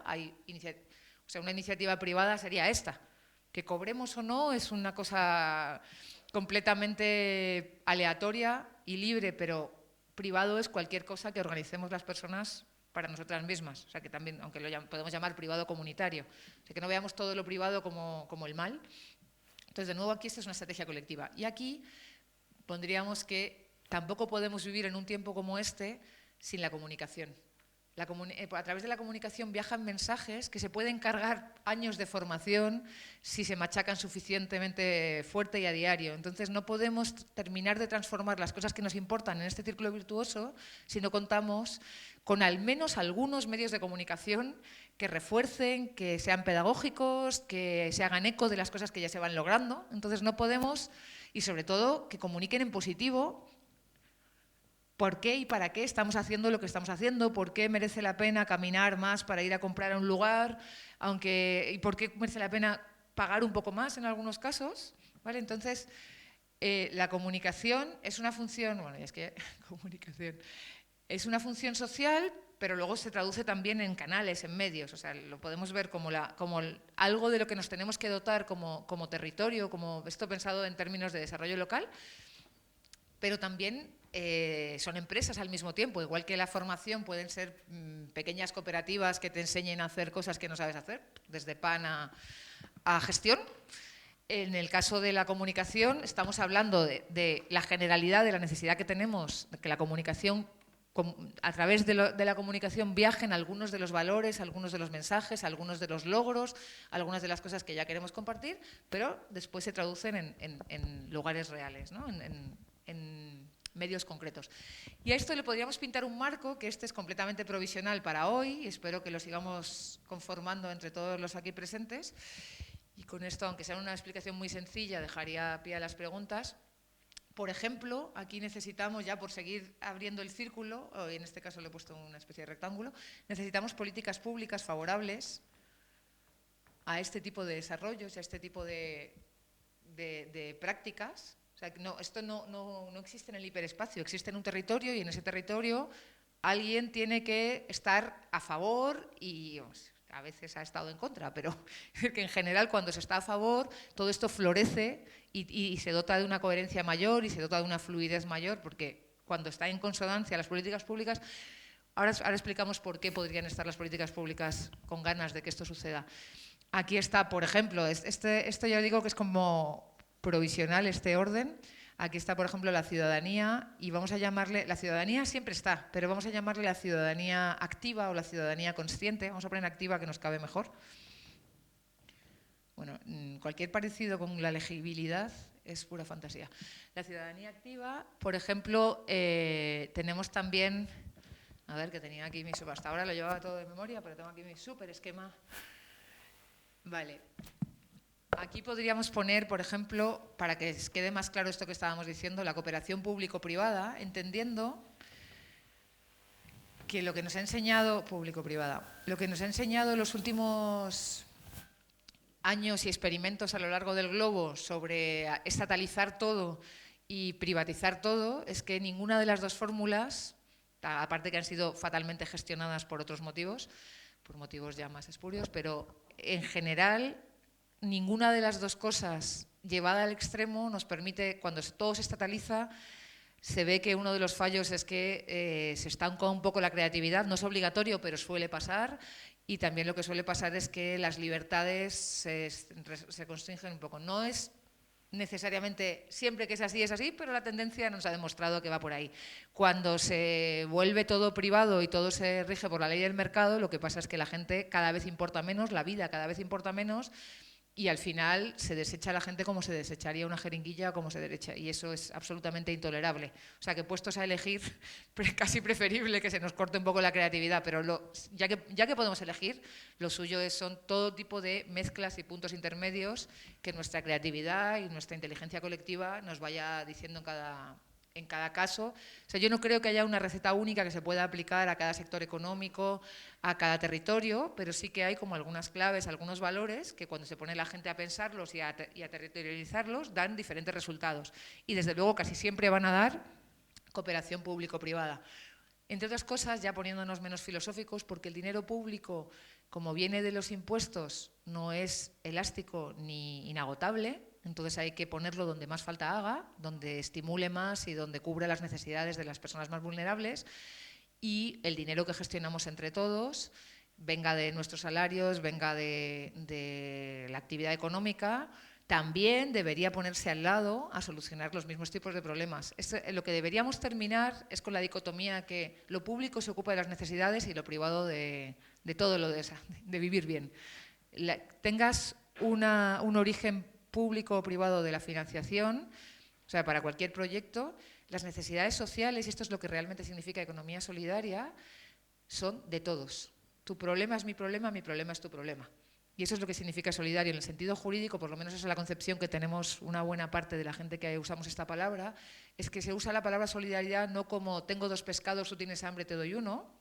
Eso no es que esté mal, pero no es el concepto que usamos. El concepto es como jurídicamente cuando se dice que respondemos solidariamente ante algo, quiere decir que todos los presentes en esta sala nos sentimos igualmente concernidos o igualmente impelidos a dar una respuesta a un problema que tenga cualquiera de los de esta sala y por supuesto también los compañeros que están ahí fuera y los que no han podido venir. Es decir, un problema social no se restringe a la familia que lo padece o al barrio que lo padece o al sector social o económico que lo padece. Un problema social es un problema de toda la sociedad y la inteligencia colectiva nos tiene que decir cuál es la manera más eficiente, más barata y más humana de darle respuesta entre toda la sociedad. Y de eso va la economía solidaria. No es de cuanto me sobra te reparto. No, me sobre o no me sobre, el problema de uno es el problema de todos. Se parece más a los mosqueteros en realidad. Y aquí me falta uno que no me acuerdo. Bueno, sí, ya lo había mencionado cuando hablábamos de comunicación, así que, vamos, me cambio aquí la ciudadanía. Ponemos aquí los medios de comunicación como actores sociales, ¿vale? Medios, los más media, y pongo aquí la ciudadanía, que me cuadra mejor, y como esto es borrable, y no creo que nadie estéis tomando apuntes, vale. Pues esto sería un esquema súper básico de con qué tiene que ver la economía solidaria. Obviamente me he saltado 150 años de economía social, que está en Google, en Wikipedia, en todas partes, así que no creo que necesite la clase. Yo creo que tiene más que ver, para mí lo chulo de la clase de hoy, de compartirla con Nicola, era ver estos dos círculos virtuosos, que uno tiene más que ver con recursos, con medio ambiente y con cómo pensamos desde la concepción, pensamos desde el principio que no puede haber ninguna cosa que salga al mercado que no piense en cómo va a terminar. O sea, que no podemos soltar cosas y darnos la vuelta, o soltar cosas y venderlas, llevarnos el dinero, porque eso es lo mismo que ha pasado con los fondos buitre, perdón, con las hipotecas. Entonces, que no podemos soltar cosas y desentendernos. Y en economía solidaria no podemos creer que algo va bien si cada vez se está quedando más gente al margen.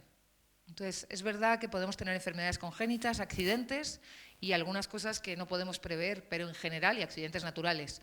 Pero en general la economía tiene que estar pensada de manera que las personas que se quedan fuera algún día estén de nuevo dentro y aún así, entre todos, seamos capaces de que las personas que tenemos un accidente, pasa un desastre, tenemos mecanismos flexibles que pueden responder a ello. Pero si damos por buena una economía que para existir necesita que se quede gente fuera, es que somos unos depredadores esquizofrénicos, porque no estamos pensando.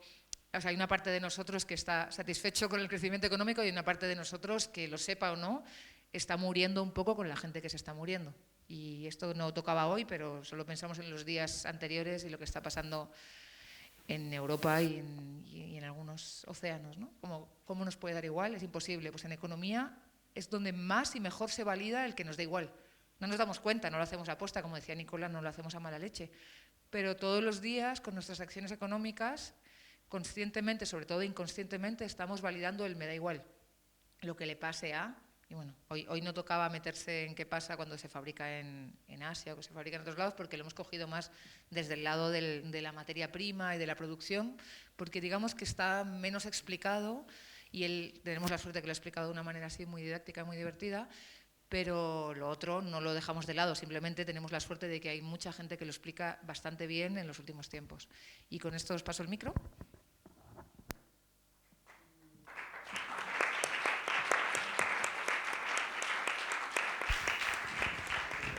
Muchas gracias a los dos. Os he hecho pasar una tarde que ahí fuera es un poco inhóspita, de una manera muy amena. Yo una duda que me ha surgido contigo, Nicola, casi al principio, me la he apuntado y digo que no se me olvide, y que me tiene un poco atrapado. O sea, hemos hablado, a ver si la podemos medio. Bueno, a ver si me ayudáis a llevarme a la cama un poquito mejor cocinada. Hemos hablado del tema de la relación entre la economía y los recursos, ¿no? La gran relación.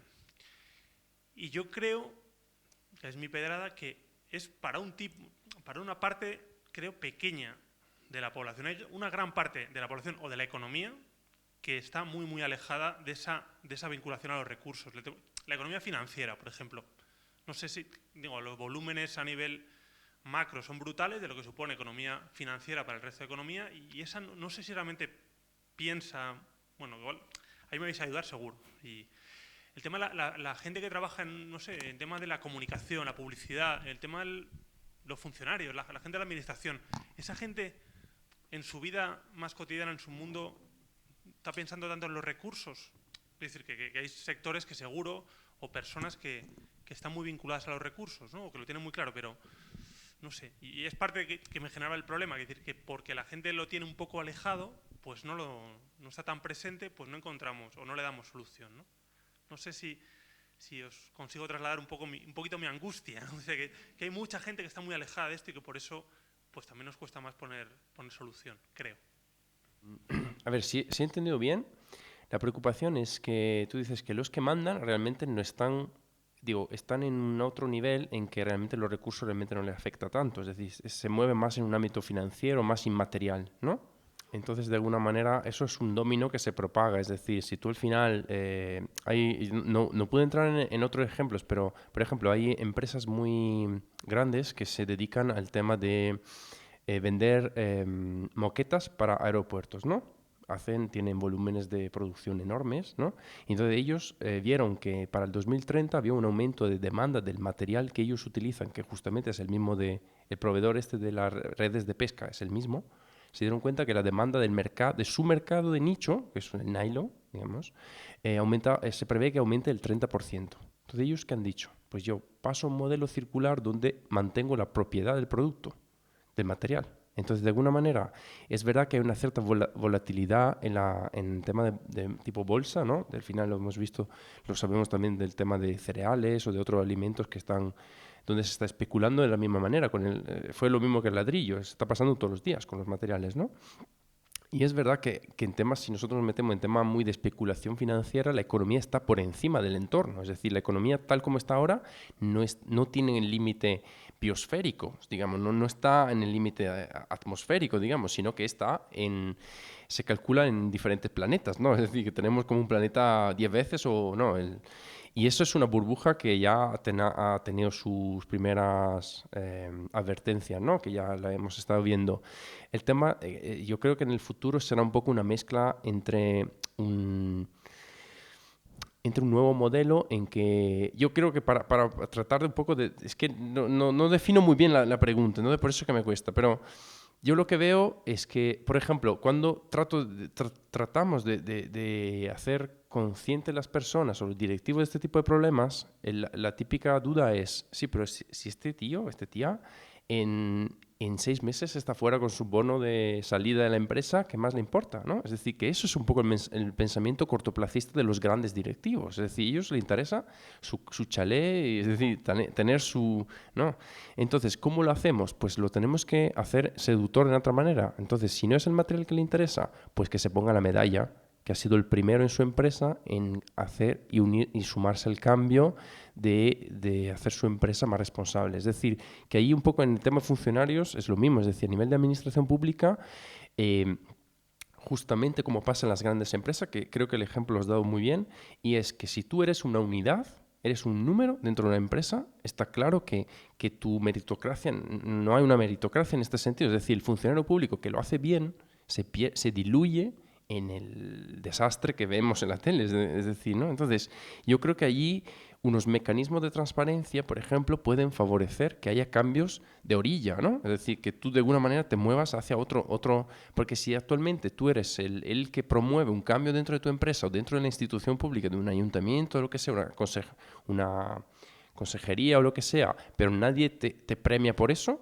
ni los ciudadanos, porque te tratan como un corrupto más, ¿no? Yo creo que ese en el fondo las personas le gusta hacer, imagino, no sé, no conozco a todos, pero digo que en general a la gente le gusta que se le reconozcan las cosas que hacen, ¿no? Entonces yo creo que eso podría ser un mecanismo para acercar.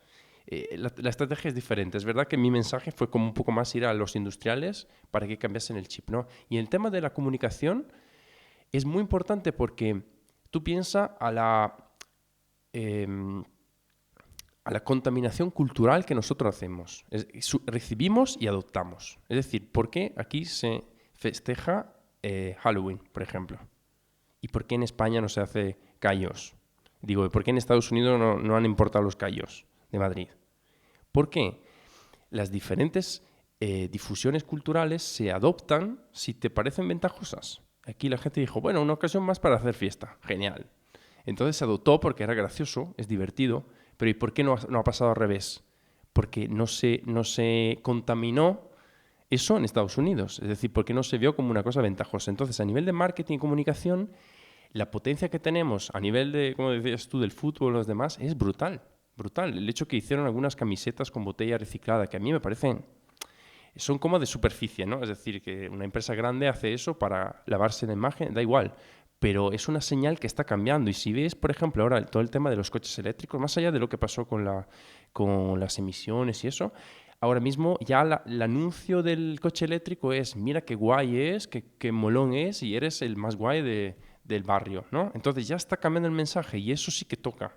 estos temas. Es como muy indirecto, pero sí que toca. Yo, como continuando un poco tu pregunta, yo creo, pero más dirigida a Nuria, igual en este caso, es como, es cierto que hay mucha gente que se queda fuera precisamente porque no le preocupa tanto la producción o los materiales como tal, pero además hay gente que se queda fuera de todo este circuito que hemos hablado de la economía social porque su situación no le permite entrar. Es decir, ese aumento de los precios que conlleva a veces una producción cercana, local, hace que mucha gente se quede fuera de todo este circuito que hemos hablado, de, no sé, como digamos que se presupone quizás una voluntad libre, cuando no es libre realmente, o sea que hay unas condiciones materiales que limitan el acceso a la gente a esta economía social. Entonces, para mí la pregunta es, ¿la comunicación es una solución en tanto tienes recursos para responder a esa comunicación? Pero si no existen esos recursos, ¿cómo pretende la economía social incluir a la gente en una situación de precariedad? Bueno, yo también un poco desde la angustia, ¿no? Porque te pones a pensar en estos problemas y entras en... Vosotros habéis hablado de círculos virtuosos que se tienen que contraponer a círculos viciosos, que son mucho más poderosos realmente, ¿no? Y luego hay una duda que te tengo que plantear a ti específicamente sobre la propiedad de los servicios, que conlleva también la propiedad de las materias y que también tiene su peligro. Y, por supuesto, el propio hecho de la propiedad, ¿no? Porque, claro, en el principio de tu economía social estás hablando de una cooperativa, ¿no? Que en el fondo viene a decir que compartimos los medios de producción y todos somos poseedores, y productores y consumidores, ¿no? Pero no es el caso que se da normalmente en la sociedad. Lo cierto es que entonces, sobre todo más estos últimos años, desde los años 80 especialmente, lo que se ha ido es concentrando más la riqueza en menos personas, que digamos que para las soluciones que se están planteando en estos momentos exigiría de alguna manera que de alguna manera perdieran algo, ¿no? El problema es cómo se va a estas personas a convencerles de que tienen que perder algo para conseguir un mundo mejor, porque eso sí que lo veo complicado, porque en realidad generalmente el poder no tiende nunca a autodestruirse, ¿no? O sea, quiere decir que sin contar con medidas políticas, es decir, estábamos hablando, por ejemplo, que has hablado de las cajas de ahorro, los Sparkassen en Alemania, ¿no? O sea, eso efectivamente podían ser utilizados políticamente correctamente, eso de que sea la pública o no, ¿no? Políticamente se puede utilizar o para revertir o para crear la crisis del ladrillo, ¿no? O sea, que sin esos problemas y sin volver a conseguir control público o social de determinados medios de producción o de energía tal, es prácticamente imposible, veo yo, hacer reversible esos círculos, ¿no? Pues sí que tendría que ver un poco con... Yo creo que en ese caso el cine está ayudando, no todo lo que debería, pero está ayudando bastante a que se ponga rostro humano a las consecuencias de esa, sobre todo en la crisis financiera. Yo creo que podemos alegrarnos de que aunque hayamos producido internacionalmente algunas comedias lamentables, casi todo lo que se ha hecho, no lo digo porque también hay comedias maravillosas, pero casi todo lo que se ha hecho sobre la crisis financiera está muy bien hecho, en mi humilde opinión. Refleja bastante bien, faltan datos, pero refleja bastante bien los mecanismos perversos y permite una pedagogía social, además de ser cine, y además cine no en todos los casos documental, sino en la mayoría no es documental.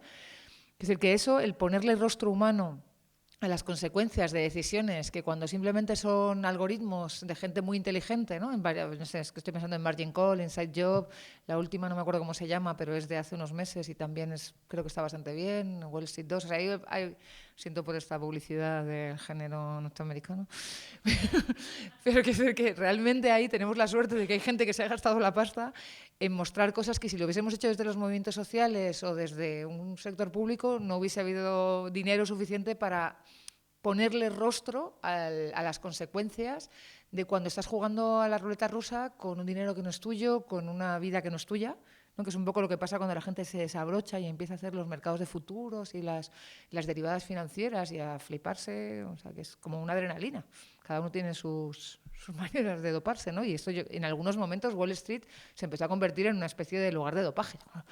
He descubierto que si vendes esto no sé qué. Entonces yo creo que ponerle de repente la cara de los Pérez, de los Rodríguez, de los no sé qué, ayuda muchísimo a entender, ostras, es que yo, de alguna manera, broker, no digo todos los brokers, pero soy responsable de la vida o el suicidio como en España también la PA ha puesto en muchos casos nombres y apellidos a las consecuencias derivadas de cómo han actuado algunos. Yo creo que por ahí va el camino, por el lado de los medios de comunicación, y luego volvemos a lo mismo, es como cómo nos enseña la economía, cómo podemos aprender y cómo puede ser legal montar una empresa o sea, cómo puede haber un código civil o un código mercantil que permita que una empresa pueda hacer eso y no vaya a la cárcel. Eso también es una reflexión interesante, que tardaremos muchos años en aplicar, pero esa sería una buena pregunta.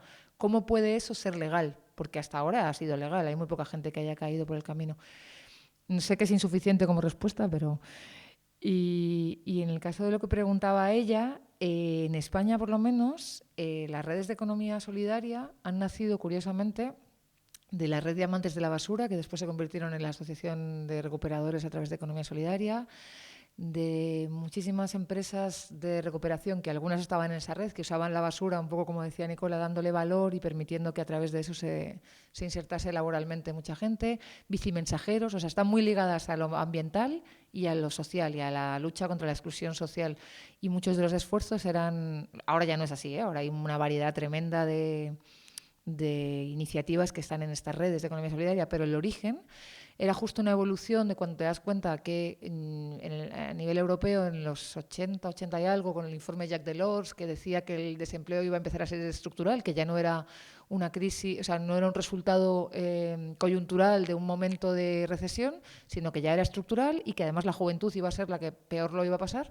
A partir de ahí empieza a haber una especie de movilidad y a nivel europeo ahí empieza a haber unos planes de formación profesional más fuertes y unas ayudas extra y una mirada extra sobre eso. Y lo que pasa es que la gente se da cuenta que para ciertas familias, para ciertos sectores sociales, para ciertos barrios, eso era de lejos, no, o sea, no era suficiente, era muy insuficiente. Y lo que es peor, ¿cómo podía? Porque después empezó a poner de moda, creemos que el emprendimiento es una cosa de antes de ayer, pero no, ya es de los 80 y tantos, a nivel europeo por lo menos, a lo mejor no se llamaba con esa palabra, pero se empezó a hablar de autoempleo con una fuerza que no os podéis imaginar. Los que sois más jóvenes, los que sois mayores sí que lo sabéis. Y, sí, pues eso, que de repente, pero está muy interesante porque ¿dónde está el choque? Tú pones dinero, lo que pasa es que en los 70 todavía no estábamos ahí, ¿no? Nosotros estábamos todavía en el vagón de cola. La crisis de los 70 seguramente en España incluso sería peor que esta, digamos a nivel social, si acaso porque la estructura familiar y económica de España esa era mucho más familiar y mucho más tal, y consiguió todavía parar más que hoy lo que está parando en estos casos, ¿no? Pero las colas del paro daban vueltas a manzanas enteras y no había protección social de casi de ningún tipo, ni paro, ni ningún este tipo, y realmente era tremendo. O sea, yo me acuerdo, viéndolo en aquel momento, me parecía un universo, el futuro era un muro, ¿no? O sea, era una cosa... Y lo que pasaba es lo que se ve ahora, ¿no? O sea, que de repente empezaba a llenarse todo de carteles en los coches que ofrecían todo tipo de cosas.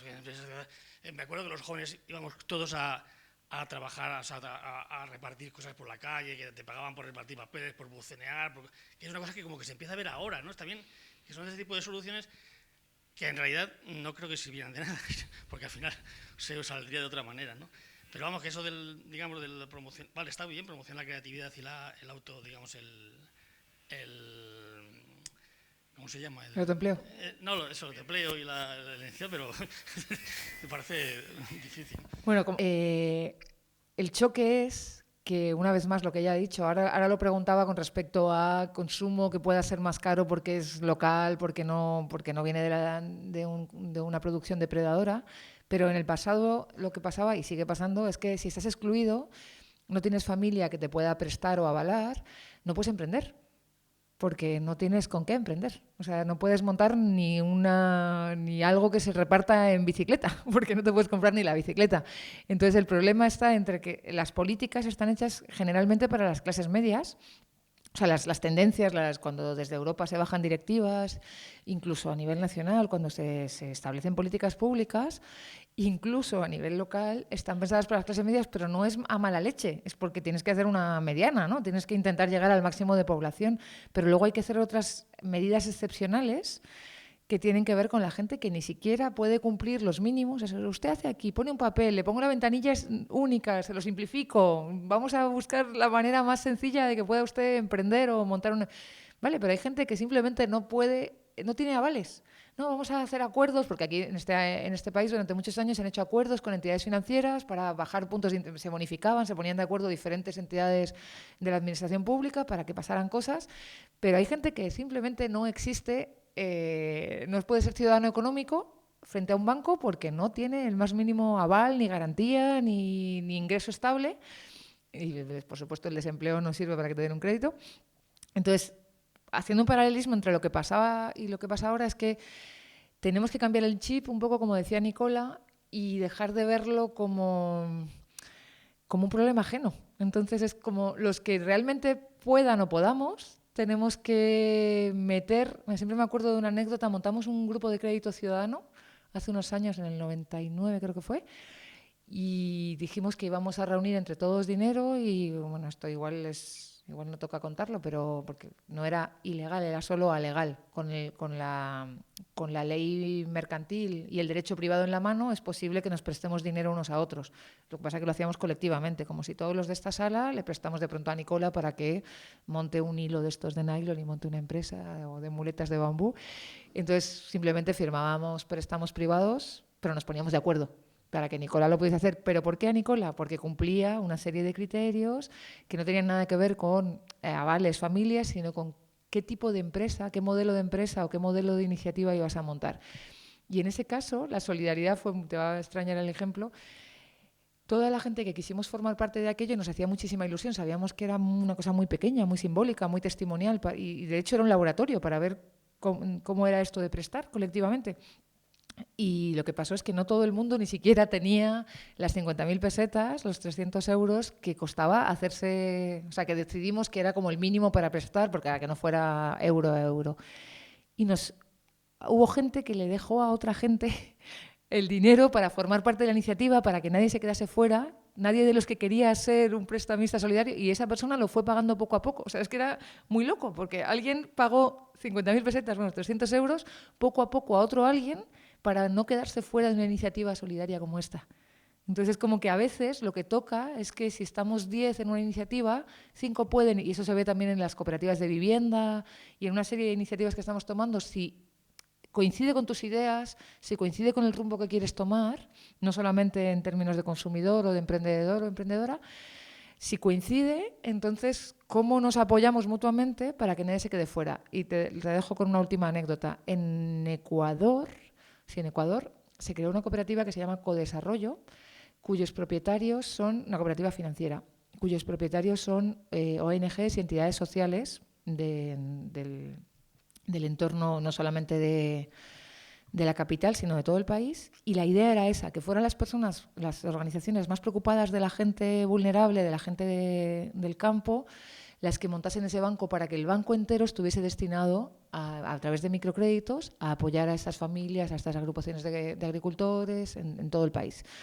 Entonces, no todas las organizaciones sociales tenían dinero. Entonces, la banca ética italiana, que ya existía, de la que hemos hablado ahí, pone el dinero donde están tus ideas, puso en sus oficinas, que son muy poquitas, puso un cartel que decía: más allá de que estés haciendo aquí pues una apertura de cuenta o una retirada de dinero, si quieres poner un poco de dinero a fondo perdido para que tal y tal organización puedan poner su capital social y no se queden fuera de esto en Ecuador, en este proyecto, y la gente fue donando en la cantidad que le dio la gana y al ritmo que le pareció, y si podía y si quería, para que esas organizaciones recibiesen a fondo perdido. No era una ayuda para ningún proyecto, era para capitalizarse, para no quedarse fuera de una cosa que habían pensado colectivamente y que querían hacer colectivamente. De nuevo, no es la respuesta exacta a tu pregunta, pero te muestra estrategias en las que nos tenemos que apoyar unos a otros para que, si ese es el camino que queremos seguir, no lo dejes a la iniciativa individual si puede o no puede consumir aquello que todos creemos que fortalecería la producción. Yo te voy a contestar a ti, que te conteste Nicola para no abusar de la palabra. Pues sí, yo creo que es un tema muy interesante que a mí me fascina mucho. De hecho, mira, me he puesto ahora a ver House of Cards, justamente para entender cómo funcionan los mecanismos altos, ¿no? A altos niveles. Entonces, el tema es una serie americana, para lo que no conoce, donde hay mucha intriga, ¿no? Como Juego de Tronos, pero a lo presidencial americano, ¿no?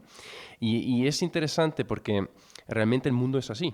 Es decir, el mundo siempre ha sido, si vamos atrás en la historia, un poco lo que os comenté al comienzo, si vemos, pues ha sido una repartición de poderes desde siempre, ¿no? De casas reales que se han ido en todo el mundo asentando. Y cuando se transformaron en grandes industriales, yo lo que veo hoy en día, un poco con un mensaje de esperanza, aunque yo estoy muy preocupado también, es que primero hay aunque con todos los límites, ¿no? de la censura y de control que tenemos, veo iniciativas en todo el mundo que están remando en la misma dirección. Y eso es importante porque yo ahora mismo os estoy contando esta cosa y estoy seguro que en Oaxaca, en Tokio y en Yakarta hay alguien que está diciendo cosas parecidas. Y esto es brutal. Y esto por la primera vez en la historia lo podemos ir comprobando. Si queréis podemos llamar incluso. Es decir, que hay iniciativas en todo el mundo que están remando en la misma dirección. Y eso es un gigante que se está despertando. Es decir, son como puntitos que se van uniendo, ¿no? Y esto participan muchas redes y es decir, hay unos ecosistemas brutales que se están creando. Y se ha puesto de moda, se ha puesto guay ser emprendedor y esto yo lo vivo, lo vivimos día a día y hay cada vez más personas que ven en otros modelos profesionales y personales de vida, ¿no? Entonces esto a mí me da mucha confianza porque veo que hay un cambio profesional y humano muy importante encaminado hacia otro tipo de emprendimiento. Y eso viene porque la gente primero no se quiere matar de trabajar. Es decir, que si está viendo un poco como uno de los ejemplos que se suele hacer, en este caso es el tema de Patagonia, por ejemplo, que es el cuyo fundador es una empresa que se dedica al tema de prendas para alpinismo y esto, ¿no? Y siempre tuvo muy claro que la idea era un tema, tuvo la sostenibilidad dentro de sus pilares, digamos, ya en los años 70 y 80, o bueno, incluso antes, y son modelos un poco inspiradores de que grandes empresas sean capaces también de liderar un poco el cambio. Entonces, esto lo veo cada vez más, es decir, el emprendedor que quiere vivir de su trabajo, pero no está buscando no está buscando de manera tan, ¿cómo se dice? Tan desesperada, sí, el tema, quiere vivir bien, quiere tener tiempo libre y esto se nota, es un cambio que está pasando. Y por el otro lado el tema tecnológico, es decir, yo me espero unas revoluciones importantes. A nivel tecnológico va a haber unos cambios brutales en los próximos años. Imaginamos, ¿sois capaces de ver cómo será, de imaginar el futuro de aquí a 5 años?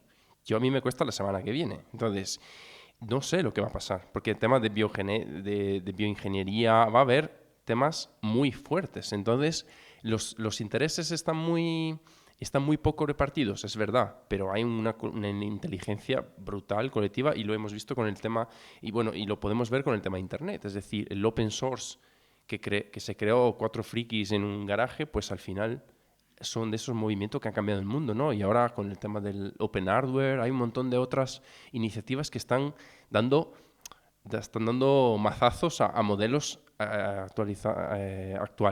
Y os dejo un último ejemplo, es el tema del coche. Es decir, la industria automovilística está en crisis y no va a salir de ahí. No va a salir de ahí porque necesita otro modelo. Y ya hay muchas empresas de las grandes que están invirtiendo en nuevos modelos de movilidad.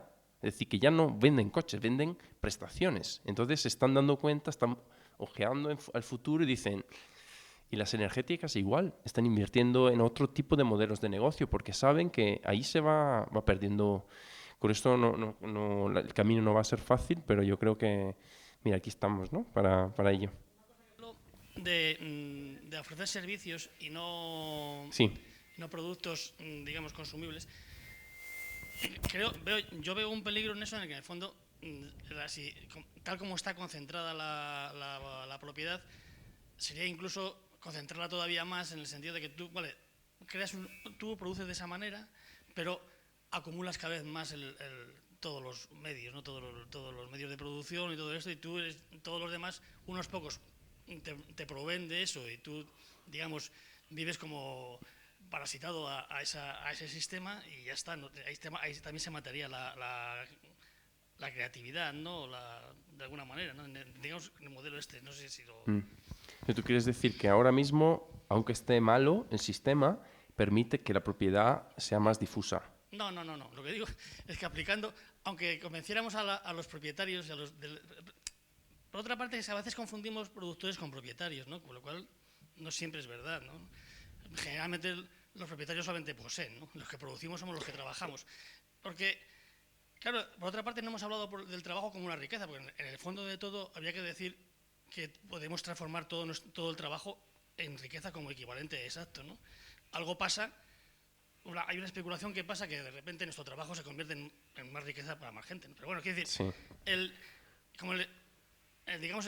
digo yo, en la solución del consumo y todo esto pasa por consumir menos. Y lo que hay que consumir a lo mejor es menos trabajo, que no deja de ser una fuerza de la que tú hablas, que es igualmente necesaria y además apoyada por políticas públicas. Entonces yo me lo pregunto porque, como decís, por ejemplo, que la labor de los emprendedores está muy bien como forma de cambiar el paradigma y de autoempleo. Yo soy emprendedor, intento sobrevivir de ello, pero la verdad que en un sitio como España es muy complicado. Incluso he intentado pedir a bancos éticos préstamos de 2.000 euros, no te creas que de más, y no me los han dado, diciendo todo lo que tenía por delante. O sea que me parece que también al final el sistema en el que vivimos, su capacidad de asfixia y de meterte velocidad, a veces hace que si no tienes la posibilidad sea un poco imposible llevar a cabo estas iniciativas, a no ser que ocurran cosas como las que tú dices, que se junte mucha gente y que el que se vaya a quedar atrás pues le ayuden colectivamente. Entonces, bueno, a mí me parece, yo que sé, por ejemplo, esta charla un ejemplo de eso, de que puedes reunirte en el barrio, pero también sabéis como yo que en Madrid esto es un oasis en el desierto, o sea que esto pasa aquí en este teatro, pero que esos pequeños puntitos, si estuvieran en cada barrio, yo he vivido en varios barrios de Madrid y casi no ocurre. En algunos es verdad que sí que ocurre, también es verdad que no nos enteramos de todo lo que pasa, o yo no me entero de todo, pero sí que me parece eso como luchar contra el gigante, ¿no? Nada puede sustituir a la sensación o a la función de la comunidad. Hay cosas que históricamente eran comunitarias, que se cuidaban comunitariamente, y eso, si lo perdemos, no tiene sustitución por ninguna de las cosas de las que hemos hablado hoy, ni la tecnología, y de hecho... ¿No lo hemos perdido mucho ya? Sí, lo hemos perdido, pero quiero decir que no es algo a lo que podamos resignarnos. Podemos resignarnos a que yo, desde luego, ya no quiero volver a vivir sin móvil. Lo siento, perdóname, mamá, pero yo no quiero volver a vivir sin móvil, pero hay cosas que no me puedo resignar sin comunidad, sencillamente. O sea, sin agricultores y sin comunidad son dos cosas que no podemos. Incluso podríamos acabar como Mad Max en los sótanos sin aire, que sería horrible, pero encontraríamos la manera de ser anfibios o algo, pero sin comunidad no podemos vivir. Entonces tenemos, por muy globales que seamos, por mucho que la comunicación y los idiomas nos permitan, y el traductor de Google para quien no maneje los idiomas, nos permitan estar conectados 24 horas con toda la humanidad, si quisiéramos, potencialmente, tenemos que recuperar las tribus de pertenencia, pero no ser tribales en el sentido de sacar las lanzas y pelearnos con la tribu de al lado, sino en el sentido de que, como nos han mostrado tanto los pingüinos como otras especies, se ponen delante a los que van más lentos, cada uno lo hace de una manera, los esquimales lo hacen de otra, hay muchas maneras de aprender tanto de la naturaleza como de la naturaleza humana, pero lo que quiero decir es que nada se arregla solo con políticas públicas, nada se arregla solo con dinero y tecnología. Lo que nos salva es la parte humana y la parte humana colectiva, donde nos podemos reconocer las diferencias, que es difícil, por supuesto, pero es irrenunciable. O sea, o aprendemos a convivir o no convivimos y le quitamos la con y no vivimos. Entonces, eso no tenemos recetas, es como solo se aprende haciéndolo, pero es como, para bien y para mal, el territorio local es la medida que te permite saber si eres viable como comunidad o no, y luego lo escalas. O sea, cualquier solución que encontremos tenemos que ver si es una solución global, que en general no lo es. O sea, en general una solución local es local, y algunas de las soluciones locales, en combinatoria, en estrategia de diálogo inteligente, se convierten en soluciones globales. Y viceversa, algunas de las soluciones globales, algunas son a la flauta y son locales, pero en general no, necesitan de una adaptación al territorio. Entonces, por eso, una de las cosas que nos gustaría que quedase clara de hoy es que, por muchas recetillas que hayamos soltado, no creemos en ninguna receta única. Y también hay que ser biomiméticos con respecto a la naturaleza en la capacidad de adaptación y en la capacidad de anclaje al territorio, con los materiales que hay en el territorio, con el valor humano y la riqueza humana que hay en el territorio. Entonces, no es que no creamos en la aldea global, que sí creemos, pero para rescatar. Es que quería dejar muy claro que ni la mejor de las cooperativas puede sustituir a la colectividad y que hay recursos que son de la colectividad y los tiene que cuidar la colectividad. Entonces, eso también cambia mucho la manera de hacer política pública en respecto a lo que tú decías. Y creo que hemos llegado a la hora, pero si quieres despedirte tú con una frase. Sí, no, yo quería lanzar ahí una provocación, pero bueno, no, era para ti. Y no, yo para cuidarme en salud, porque yo también llevo unos años de emprendimiento, y yo también, como lo hemos estado pensando, que tenemos que apuntar arriba, ser ambiciosos, quizás tengamos que poner las cartas encima de la mesa. Es decir, ¿cómo somos como seres humanos? Es decir, a lo mejor tenemos que ser más honestos entre sí. Es decir, yo entiendo que hay muchas ataduras culturales, pero a lo mejor el consumidor responsable no existe. Y la persona colaborativa no existe, porque todos estamos movidos por un interés propio. Entonces, pongamos el interés encima de la mesa y nos cuidamos en salud. ¿Vale? Entonces, eso es un poco una provocación, es sobre todo para los emprendedores verdes que dicen, ¿por qué no me están comprando el producto? Porque es que tienen otras prioridades. Entonces, mi recomendación es, imagínate que el consumidor no es responsable para nada, que es un asesino de pandas en su intimidad. Pues ponte con ese patrón de diseño y ya verás que tu producto va mucho mejor, porque el valor ético y ambiental que tú le das será un surplus pagable, pero no confíe demasiado en eso. Es decir, tú haz un buen producto, un buen servicio y ya verás, ya con tu ética, con tus valores, pero no bases tu política solo en eso, porque la gente, pues, somos humanos y tenemos nuestras cosas, ¿vale? Poesía, realismo. Eso. Muchas gracias.